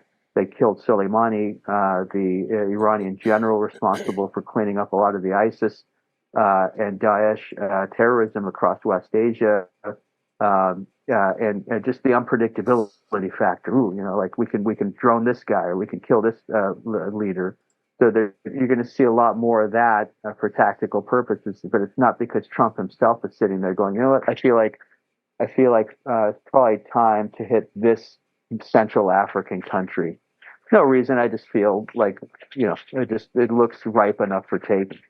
Everything for the dude is scripted, just as was by definition for Biden, who had lost like upwards of 50% of his cognitive abilities, certainly the past 2 or 3 years. So just on that point, then to go back to the thing that I prepared, I have 5 points. The links for them are there, including to texts, which I think are vital for folks to look at if you're able to share it with your audience in the notes. Is there a link to all this we can give them? Not a link, but I sent a PDF of a thing that I put together. How do you put a PDF link in? I could send a Word. I could send a Word document. Where do you host it? The description. I mean, he sent us the link to the PDF. That's what he's saying. Oh yeah, you're right. Okay, all right. I'm on to. Yeah. Where? Okay, I'll find it. So that's 5 spots. The first point was who is actually in charge. This is what I talked about on your premium podcast back October 21st or whenever it was. And I mean genuinely who's in charge, not just the sense of, okay, we know people in the public sphere, a politician or CEO or in the press or otherwise are not, even for those that are on that tip, knowing that anyone in the public sphere is not in charge. I want to know even those that dictate to them. So even the neocons I'm just mentioning, whose names you don't, oddly enough, hear about anymore. So 20 years ago, during Bush 43 administration of George W. Bush, you would constantly hear about the Richard Pearls or the Paul Wolfowitzes as part of his administration, or the Douglas Feits, who's also part of the administration, or maybe a Michael Ledeen here or there, or David Wormser. Through kind of latter Obama, certainly during Trump 1, Biden certainly, and even now, those names, like you almost think that whole cadre of folks are gone, like dead and gone. They're not. Douglas Feith is gray-haired now. He's still kind of in think tank mode, but more than likely directly advising on public and foreign policies. Like a Victoria Nuland and her husband are a little bit more above board by nature, just their just being very outspoken on issues involving Ukraine or Russia. But it's very interesting that a lot of so some of the text that I had linked into that, do a quick share screen just to kind of show. Tell me if the share screen does not share on with the podcast and thus with your audience or not. But this is the sheet that I had sent. We have it. Yeah. Okay, so these are all hyperlinks to texts. I'll share some of these texts. These particular texts at the bottom, which I'll also share, were written by academics or by neocons themselves that I think you don't have to be an undergraduate or graduate political science major. It is necessary in order to check what you would otherwise read in the New York Times, Washington Post, FT Overseas, or whatnot. So on the sense of who is genuinely in charge, again, at the risk of being redundant with the fine reporting and journalism, I will qualify it certainly as that tinfoil hat is done, the podcast is done in myriad, countless episodes past. I nevertheless have links like, tell me if you don't see it, but this is a blog post called World Crime Syndicate. It's shared by my friend Phil Jimenez. That just bluntly puts images in your face, but don't think that the images make the website a cartoonish write-off, because within the the full on like encyclopedia level essays, you start getting in, like whoever set it up, obviously remaining anonymous, really gets into the grits of the sort of names that are tactically buried away from what I say, people that are wealthy enough to afford anonymity. So hence you have the public billionaires like the Musks and the Bezos and the Gateses and the Buffetts and the George Soros is out front in order to protect against outing the names.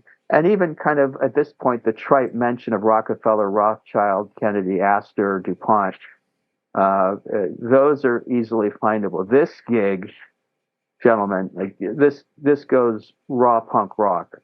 This goes into mentioning of the Orsini, Aldo Brandini, Neo Medici, bourbon houses and whatnot.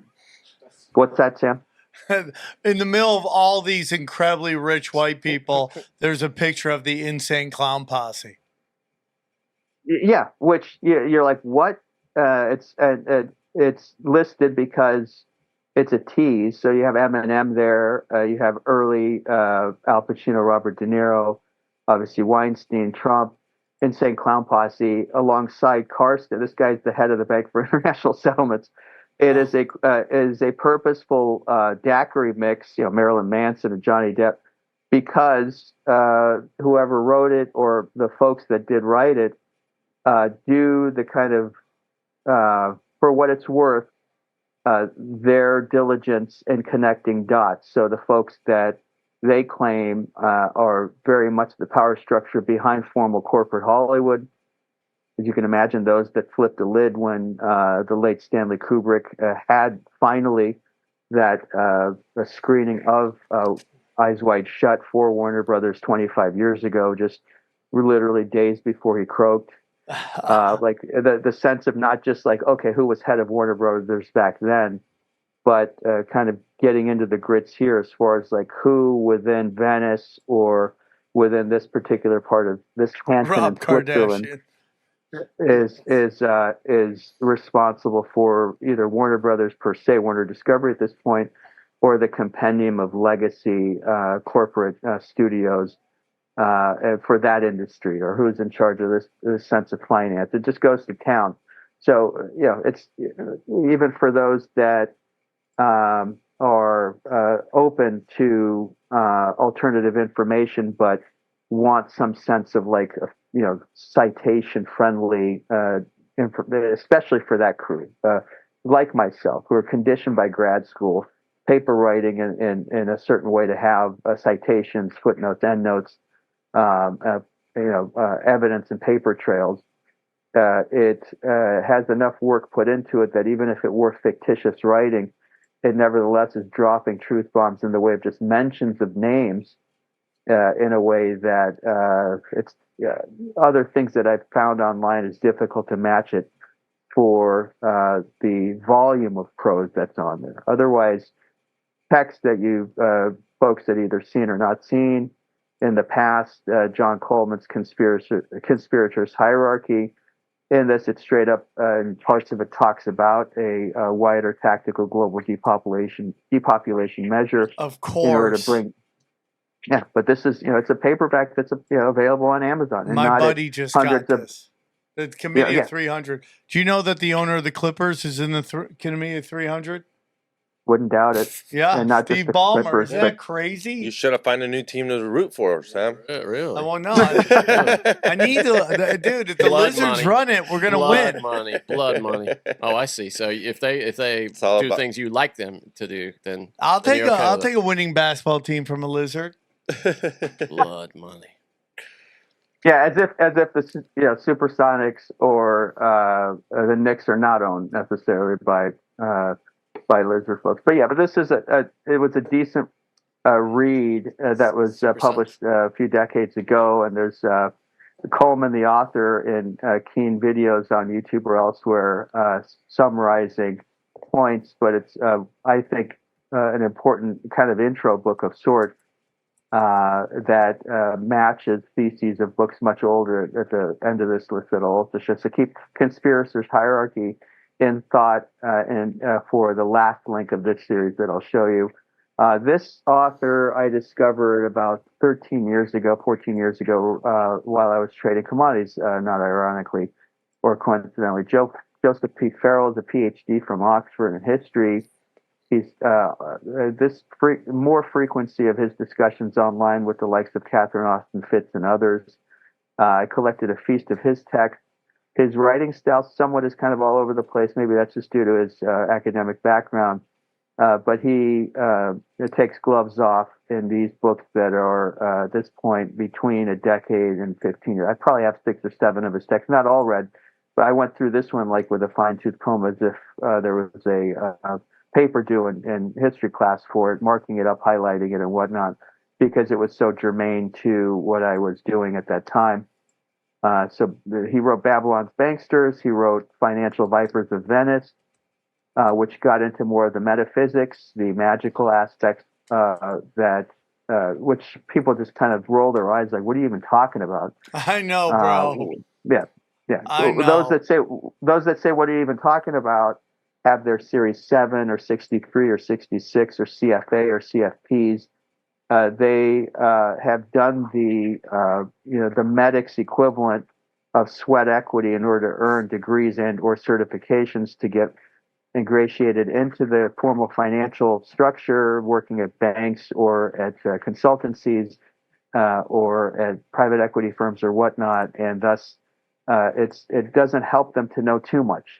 Part of my one of the things I say is the system wants you to know enough, but not too much. If you know enough, then you will be financially rewarded. If you know too much, the opposite. You will kind of be shunned, and you may become potentially a liability. So the stakes are actually fairly high for anybody wanting to dig enough into this information to get a sense of. So like I have an econ undergrad, I have a finance master's. None of it gets into monetary history, let alone into the esoterica or the magic outright involved at very high levels amongst secret orders with regard to the meaning and mores of money. Texts like these, again, introductory, but Farrell.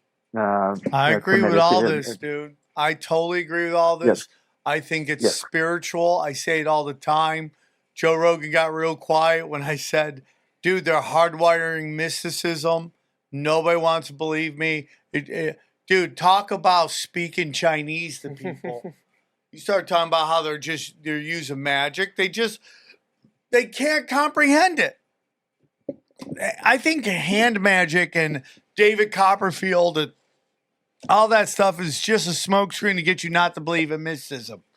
Like, none of it's real.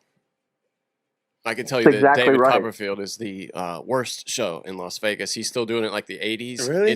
Dude, he sleepwalks through this. We went to see it. He just does not care. I mean, he talks really fast. You can tell he's trying to he's got it memorized, and he's just trying to tear ass. Hey, guys, look at this. Oh, look, a chicken. But with less enthusiasm. And I was like, okay, and you look over here, and there'll be a UFO coming out of the sky. It's amazing. Welcome to Las Vegas. I mean, in that monitor, it's so bad now, dude. My mom watched. He's just collecting checks at this point. I think my mom watched. Is it packed? Yeah, it has to be. It was not. No, I really? mean, it was not the night we went. It was like 3/4, maybe. No, it wasn't. No. Dude, my mom went 15 years ago, like when he first got the residency, and she came back like, "Why don't you become a magician?" Type of thing. I was like, did you become a magician? That's why I will always ask you all the time. Holmes, watch this chorizo disappear. Gone. I ate it.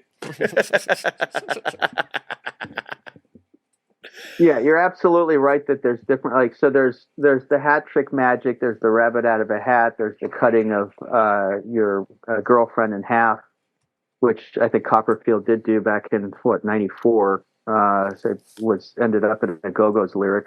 As the whole world lost his head was a single. There's a 94 where they reference David Copperfield cutting Claudia Schiffer in half. So there's like kind of what I call retail magic or zeitgeist magic. And then there is very higher, basically deeper sciences, because even calculus or higher level mathematics was considered magic when it was introduced by the Newtons of the world and resisted.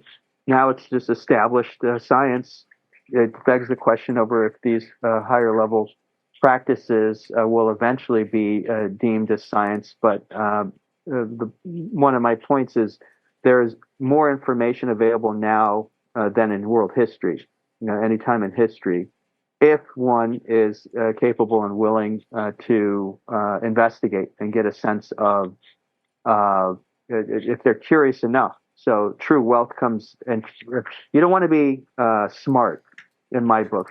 You want to be curious because smart can get batted down fairly easily or criticized or boxed into.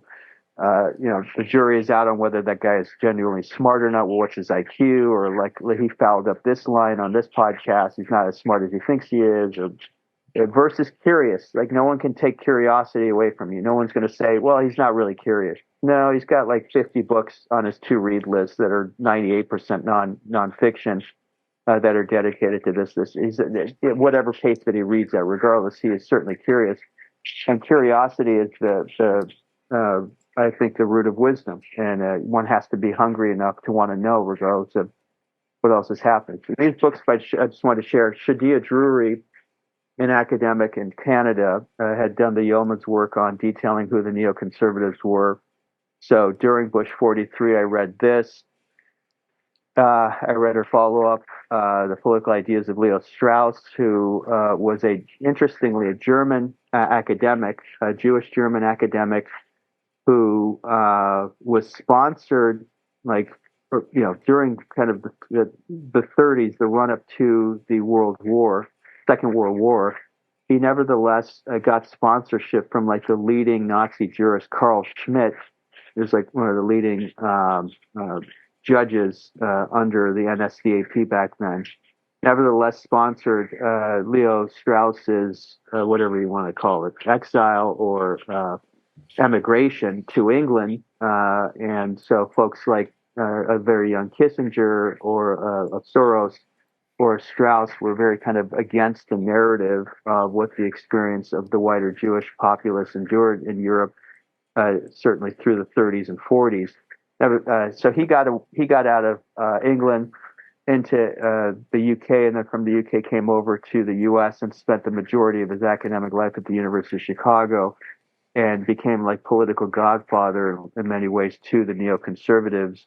But these are, you could call them polemic works by Drury, who draws into question what more sycophantic works by Mansfield and others don't, namely the esoterica that fed Strauss, that in turn feed the current day-to-day operational political science of those that advise very powerful people in government, whether they're within the executive branch, whether they're known to the public or otherwise. This guy I mentioned earlier, Michael Ledeen, he's this huge, like Mussolini and Italian fascism are porn to this guy. This one book that I have, he's written other things since the 70s on just Italian fascism, and he was the guy who was responsible for the yellow cake issues, the African yellow cake, and the making up of that story in order to justify further warfare. Still around, doubtful that he's just playing golf all his days. I sense he's tactically still at work because of works like this, because of his relationship with the P2 Lodge or its newer remnants and near the Vatican. So to bring these folks back into the public consciousness, I think is a worthwhile endeavor. And it meets that first question of who is actually in charge. The second question that I had posed, Sam, Johnny, and crew, is how are they in charge? These two questions are just symbiotic. I think they're absolutely necessary to answer together. So it's one thing to kind of share these books, the neoconservative here or the secret society there. But one could then plausibly ask, well, what keeps these people loyal to the secret society? Not, threat of death, I get it. But there's something else. There's something within their heart that was triggered to where they have more fidelity towards their secret order than they do their own families. or certainly to their flag, or to their nation's constitution, certainly, or whatnot. So there's things that JFK overtly criticized, 62, 63 years ago, stuff that was not public knowledge then, or certainly in history books. And yet, with the advent of a higher speed internet, you had that 1961, at this point, famous address by JFK at the Waldorf in New York to the press folks, the secret society speech as it's been stamped. So he was outright stating, like, we need to, as an open society, have awareness of what is going on, who's in charge, how are they in charge, why is there a mandate towards secrecy. And he paid with his life for that level of inquiry. But works like these, again, with further text linked below, share authors like a Rudolf Steiner, an outline of occult science. Share works like by this text, I have it. And look at the price of it. Paperback, $161. As you folks know, if stuff is listed on Amazon at an exorbitant price, because they don't want you reading it. Yeah, you're not supposed to read it. Like, just get away. So you see things for $500 or whatever, because it's out of print. There's only one left. Blah blah blah. And there's ways around that. Certain entrepreneurial. Rent? Do you want to rent it? Have you ever heard of renting a book? Wait, what do you mean at the library? No, Look, right there. It says rent. rent. You could buy and rent for 56 and 70 cents. It's like a library, I guess, right? Is that what that is? There's a PDF of this I found. I went to Kinko's and printed it out. It was cheaper than it would be if I bought it. Do you think they send you it's Amazon. Do you think they send you a actual copy, or you just look at the digital version? It's either. You have it's a good question. You have the Kindle version with look at the price differential, or the delta between. Yeah. Like, what does that mean? Like, I get it if it's $56 because it's a worn and torn physical cover. But why 56 versus one? Yeah, it's digital. This is digital. So why 56 versus 142? Is it because the $56 version is missing a certain critical occult historiography or outright spells or whatnot? It just begs the question. But nevertheless, it does. There is a PDF if you're industrious enough for any of these texts. Really, you can find the PDF versions if you don't want to read it on. I don't like to read at length on a screen, so I old school it. I go print it out, have it spiral bound. I have this one spiral bound, and it is in a sense I list it because it checks both of my higher degrees in econ and finance. It's a serious text published by a serious publisher with multiple authors outright discussing what Sam was referencing earlier, that Joe Rogan got tactically silent over. These realms do exist. They're not going to be in a CFA manual or a Series 7 prep exam at Kaplan, but nevertheless begs the question over things like, was the 2008 financial crisis a purposeful, a necessary step for a whole feast of other things to happen, not least of which is the introduction of Bitcoin and crypto right in the thick of it at the late 2008, and then the trajecting of what Bitcoin has been, not just price-wise, but in the sense of normalization and acceptance into the public consciousness since then. Magical capitalism, the sense of getting off of the gold standard onto fiat, as I referenced earlier, 53 years ago.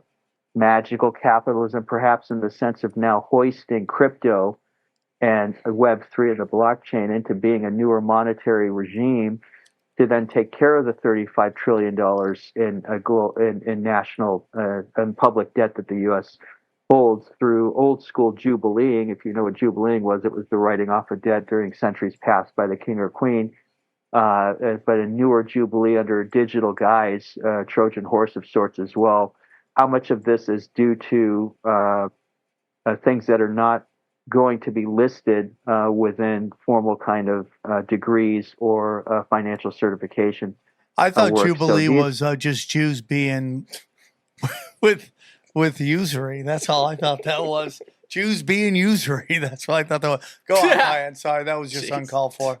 No, it's no. It's you're not. That's part of the history as well. The term of Jubilee itself, if you were to research it, you will see that it has a religious roots as far as the kind of the renewal aspect. But then it just then became accepted by governments as a credible means of just like cleaning the slate, if you will. So I'm personally invested in wanting to know if there's a convergence of an old school Jubilee concept with this kind of transition away from paper fiat and post Bretton Woods dollar fiat into central bank digital currency, which the Bank for International Settlements and every other transatlantic central bank at this point is advocating or prepping for. But yeah, the text and then Evola was referenced in the first question.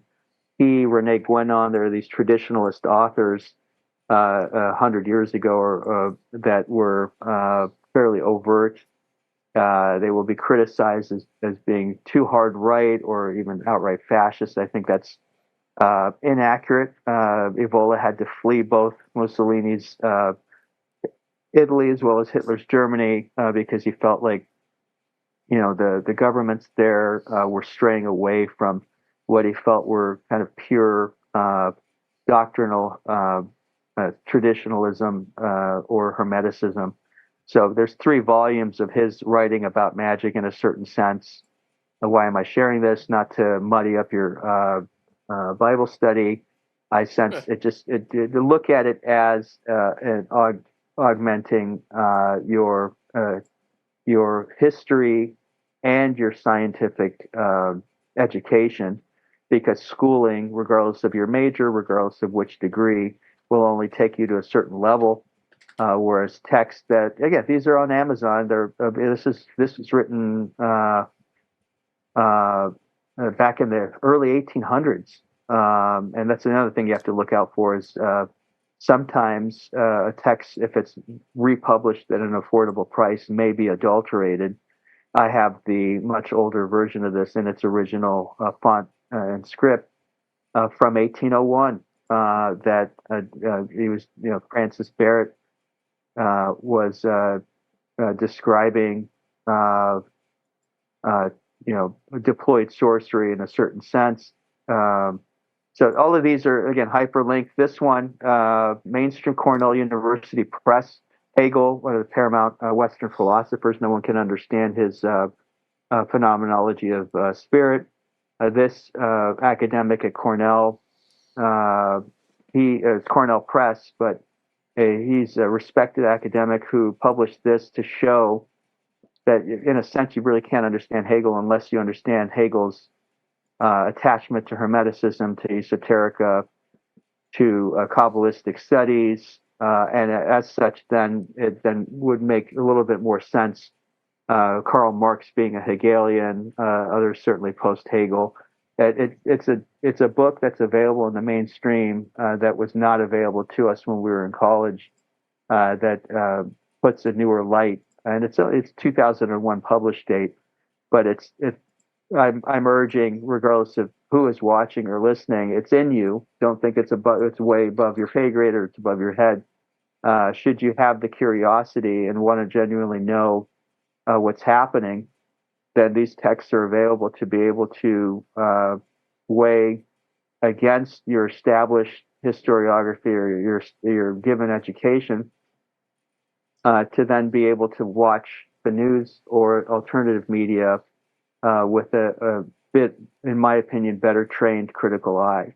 And as such, then, going back to that earlier question of is World War III inevitable, I sense it leans towards a yes, and in part because of even texts like this. 3/4 of the way through it, the author died last year, but there's great videos of what he was discussing.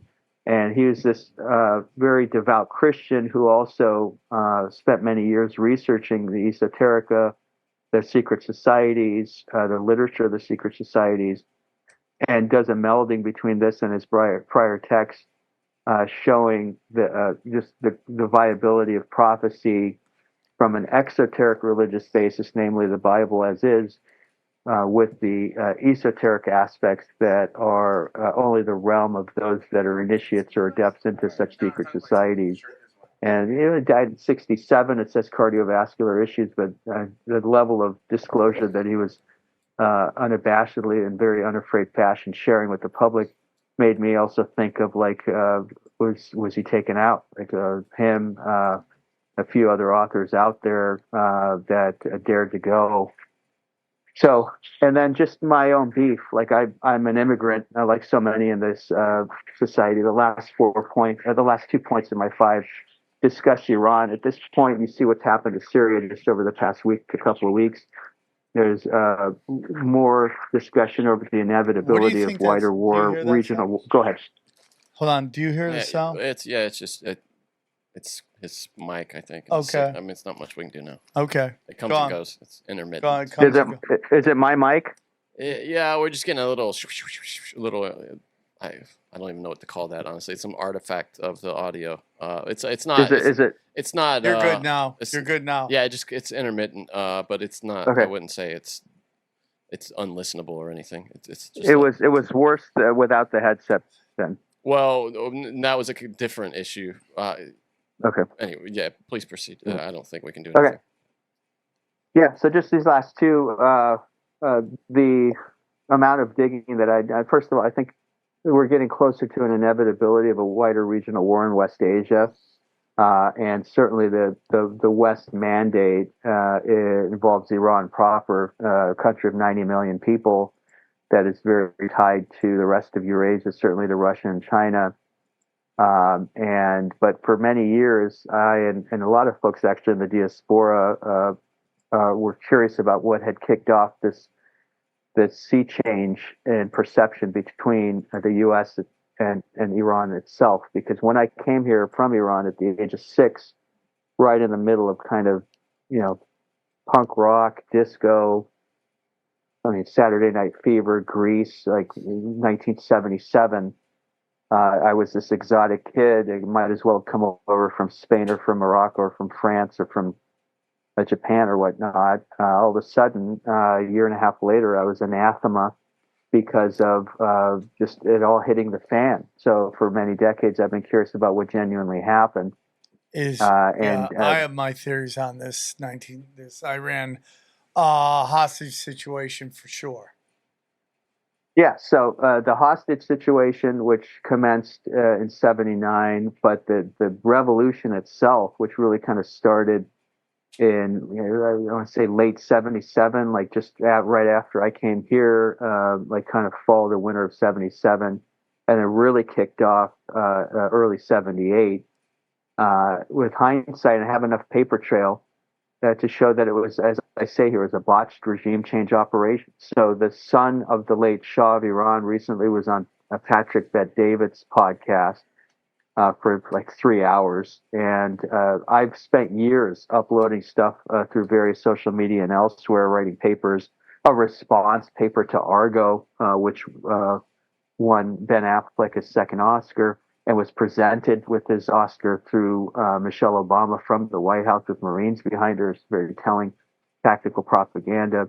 So I've been kind of an advocate for wanting to know what is otherwise deemed, what is classified, essentially, is classified information on Iran, because the paper trail, certainly, and the media trail exists for it. But the revolution itself, I've more or less concluded, as have many in my community, was essentially a botched regime change operation, which means that the Shah, despite formally above board being a quote-unquote ally of the West, was nevertheless irking a lot of folks in the West because of more independence, because of actions that he was taking. He was basically reprising what had happened with Mossadegh 25 years earlier. Dr. Mossadegh, you might have seen through news reports over the past 20 years. The coup that happened in 1953 in Iran, that was backed by the CIA and British intelligence in removing this obstinate, Swiss-educated, left-leaning nationalist who wanted to nationalize Iranian oil. He was replaced with the Shah's full rule. And so for roughly 25 years, the Shah was, quote-unquote, our man in Iran. But in the early 70s, what isn't pronounced in history texts is that the Shah essentially started to reprise what Mossadegh had done before him in the early 50s, namely start to lean more towards a nationalistic stance with regard to Iranian oil and Iranian resources. Like he helped with the transition from the gold standard to the petrodollar standard.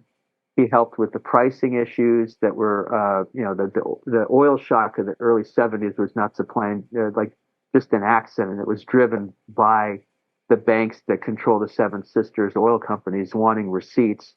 So the Shah played along with the heads of Saudi Arabia and others in OPEC, and so he felt owed. And in 1973, he introduced what was called the Sale and Purchase Agreement, which was a nationalistic stance from his government and his court to correct the 1954 oil consortium agreement. So he gets put into power after Mossadegh's taken out. And the next year, in 1954, the Seven Sisters oil companies, U.S. and European and English oil companies, put in their oil consortium agreement, basically their terms. And he's fine with it until about 1973, when he sees that the receipts to Iran from oil revenue are not fair, despite his playing along with all these other mandates. So he puts in what's a replacement called the Sale and Purchase Agreement. The West says, probably best if you don't do that, or we urge you to reconsider. And years of trying to have him reconsider, a lot of those links are provided here. And then finally, I think like 1976, they finally kind of decided, secret orders running governments decided this dude has to go. Like there was even a quote in Oil Kings, one of the texts that's linked down here, that this book, Oil Kings, Andrew Scott Cooper, the CIA staffer said on record that the Shah was our baby, but he's outgrown his britches, or he's outgrown us.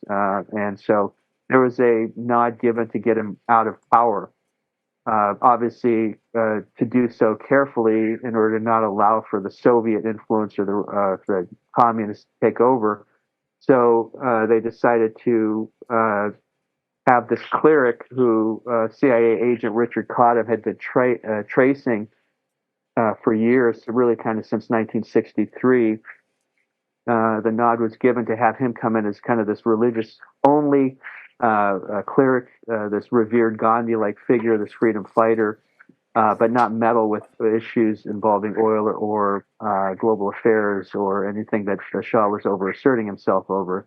But I sensed the ball was dropped as far as due diligence done on the Ayatollah Khomeini, because he turned table as soon as he got in.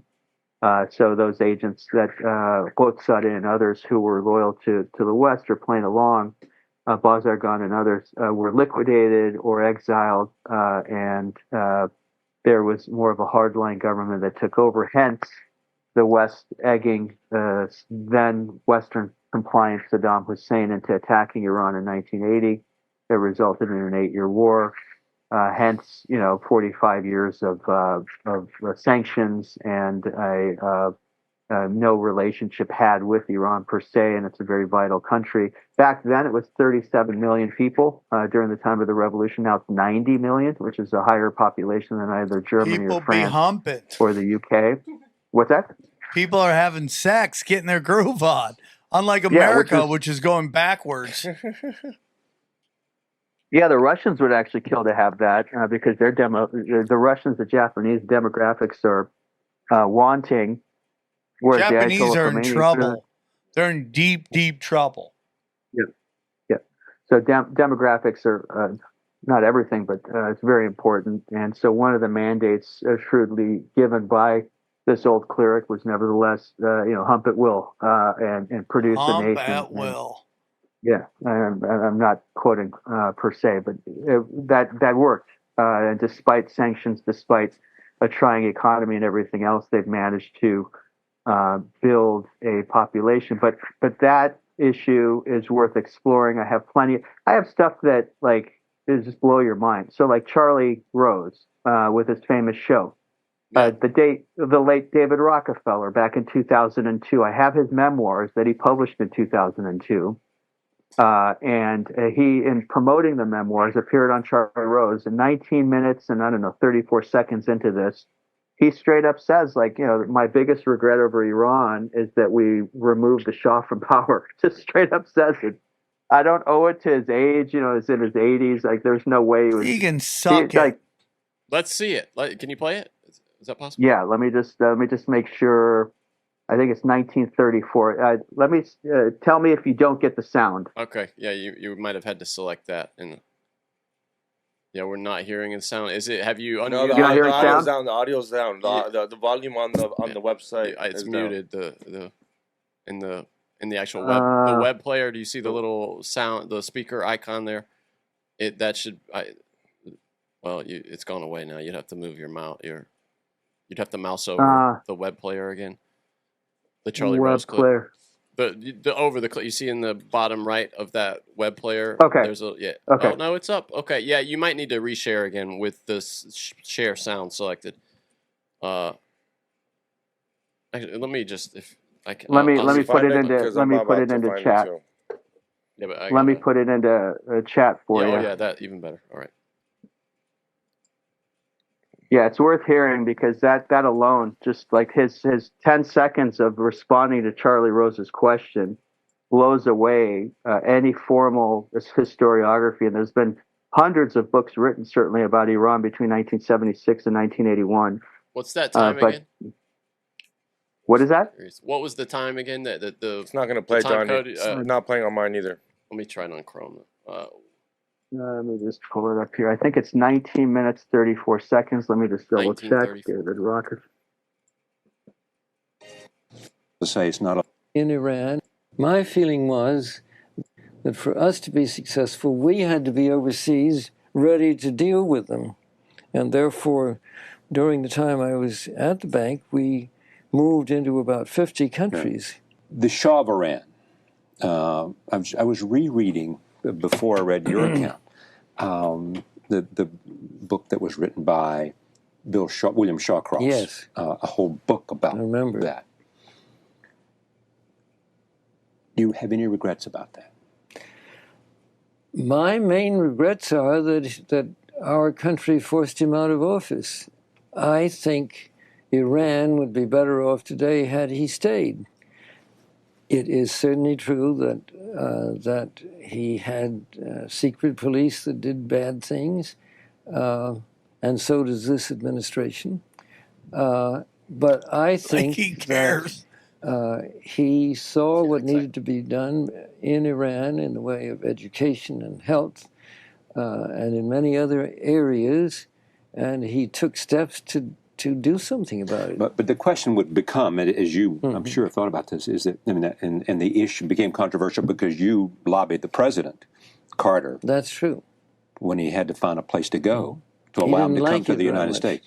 I'm sure he didn't. We're going to talk about that in a minute. But did the United States fail in its effort to get the Shah to be more of our bitch? Well, if I mean more open to more open to dissent, to be less dictatorial, to be less. I think that the biggest. All right. We've seen enough. Yeah, we gotta wrap it up too, because I gotta. Yeah.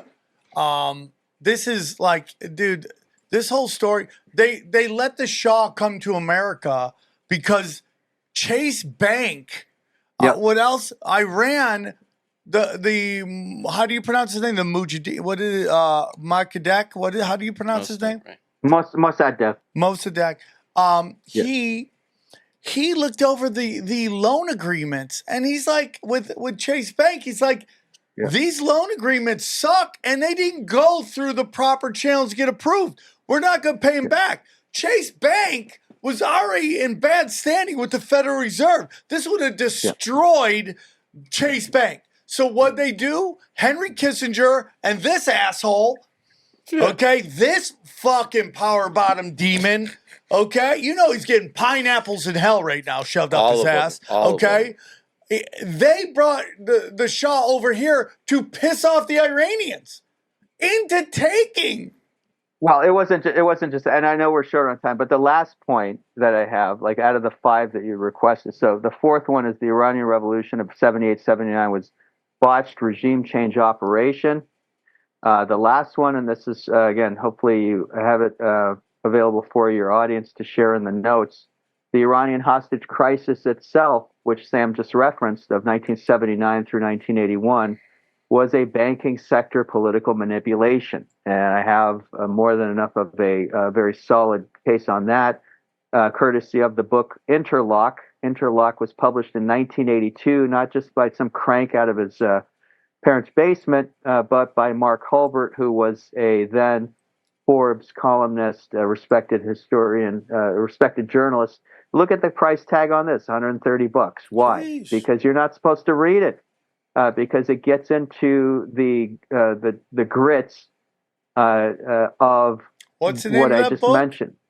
It's called Interlock. Interlock: The Untold Story of American Banks, Oil Interests, the Shah's Money, Debts, and the Astounding Connections Between Them. In a nutshell, it's a 42-year-old published text, but in a nutshell, it makes the case that the hostage crisis itself was a kind of a casus belli a manipulation headed up by the likes of Henry Kissinger, David Rockefeller, John McCloy, then head of Chase Manhattan, because the new government in Iran wanted all of these oil receipts and all the revenues that the Shah had stored from oil in New York and London and Swiss banks.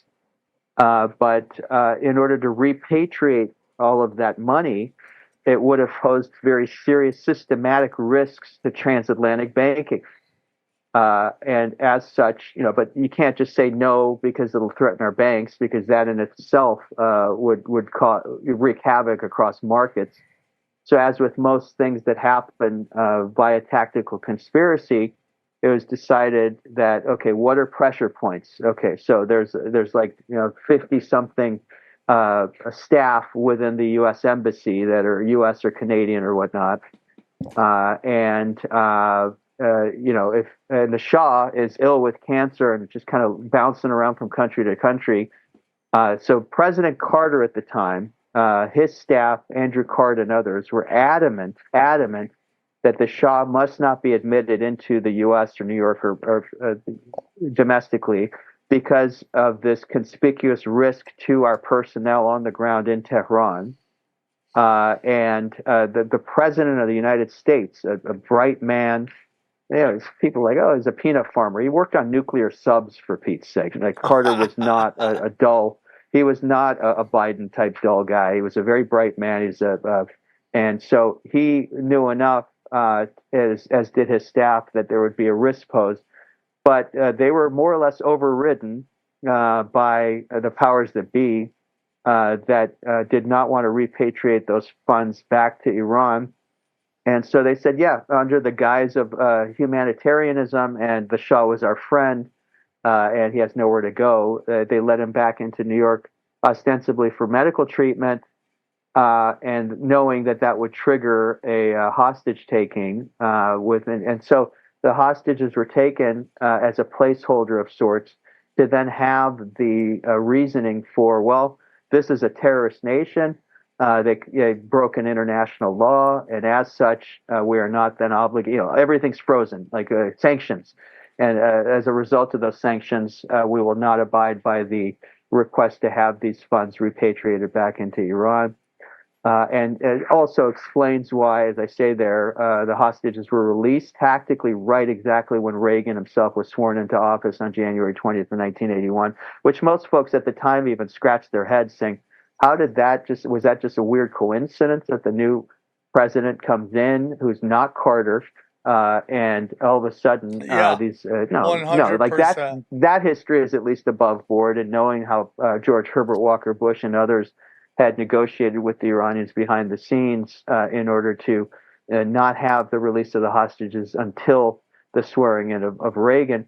But the entire thing, again, this is classified information, but you see enough of the paper trail and the evidence. This book is not superfluous. And Interlock was a very well researched text, financially, historically, politically, and it made I read it like 12 years ago or so, 13 years ago, and just completely rewrote my entire viewpoint of Middle Eastern or West Asian history.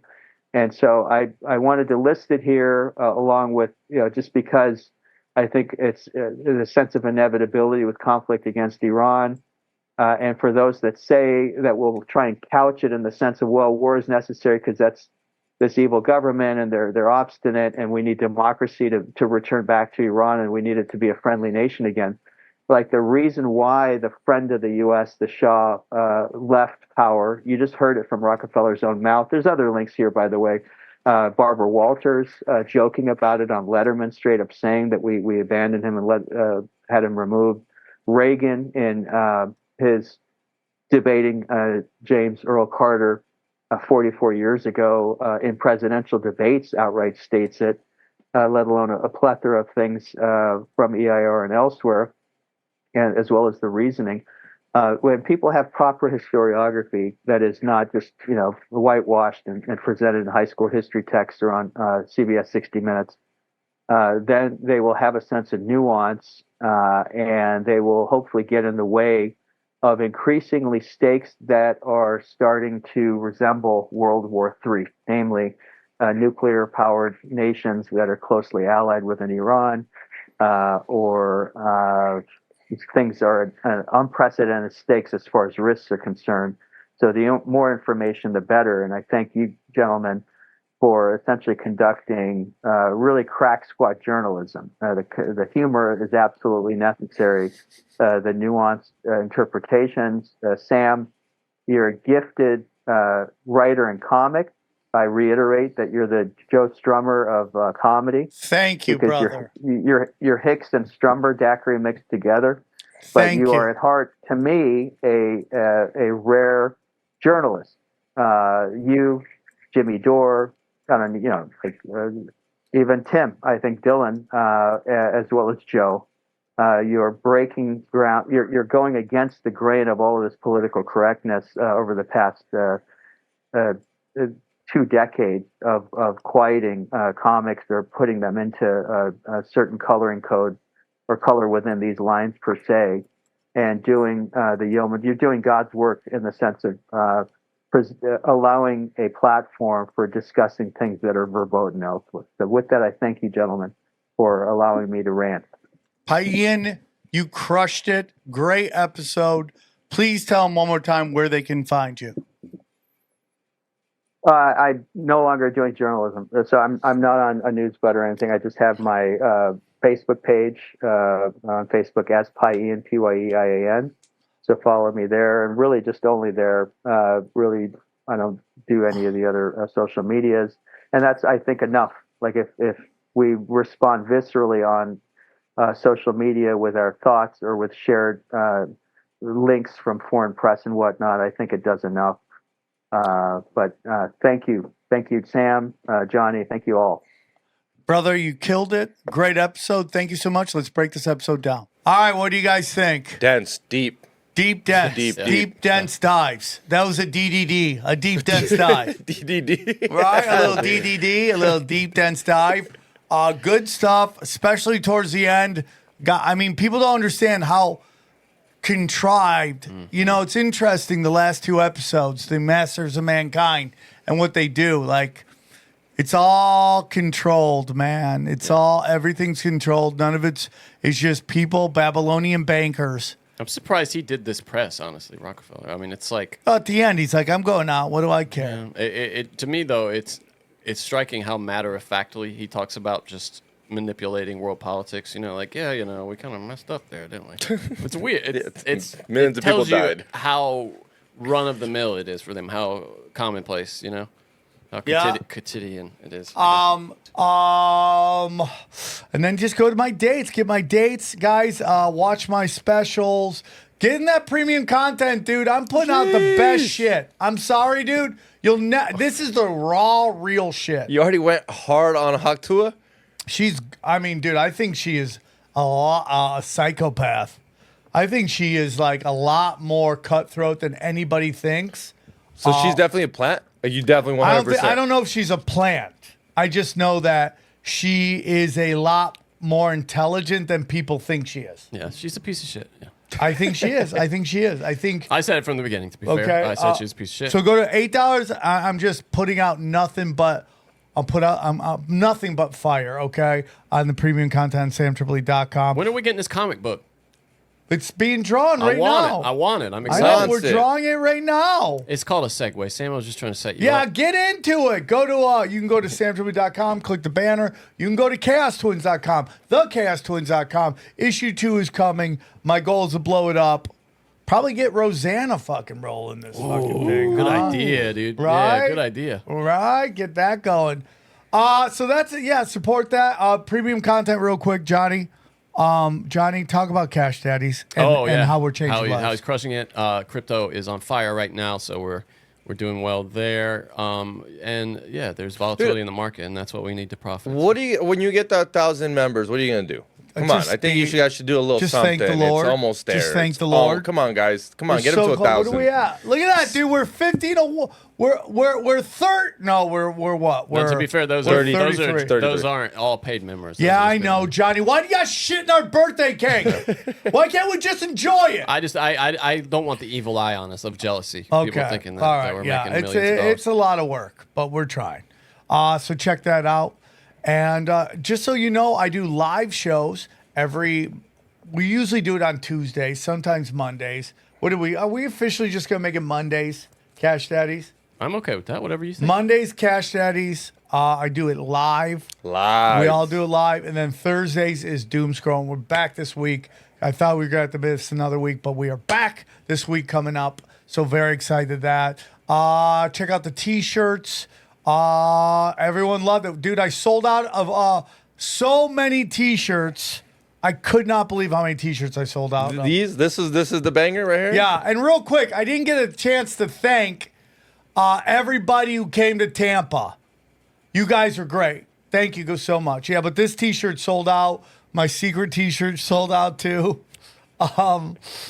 People loved it. People walking around with this at the gym. Yeah, people loved it, dude. office. It sold out. I even sold a sweatshirt of it. I couldn't believe it.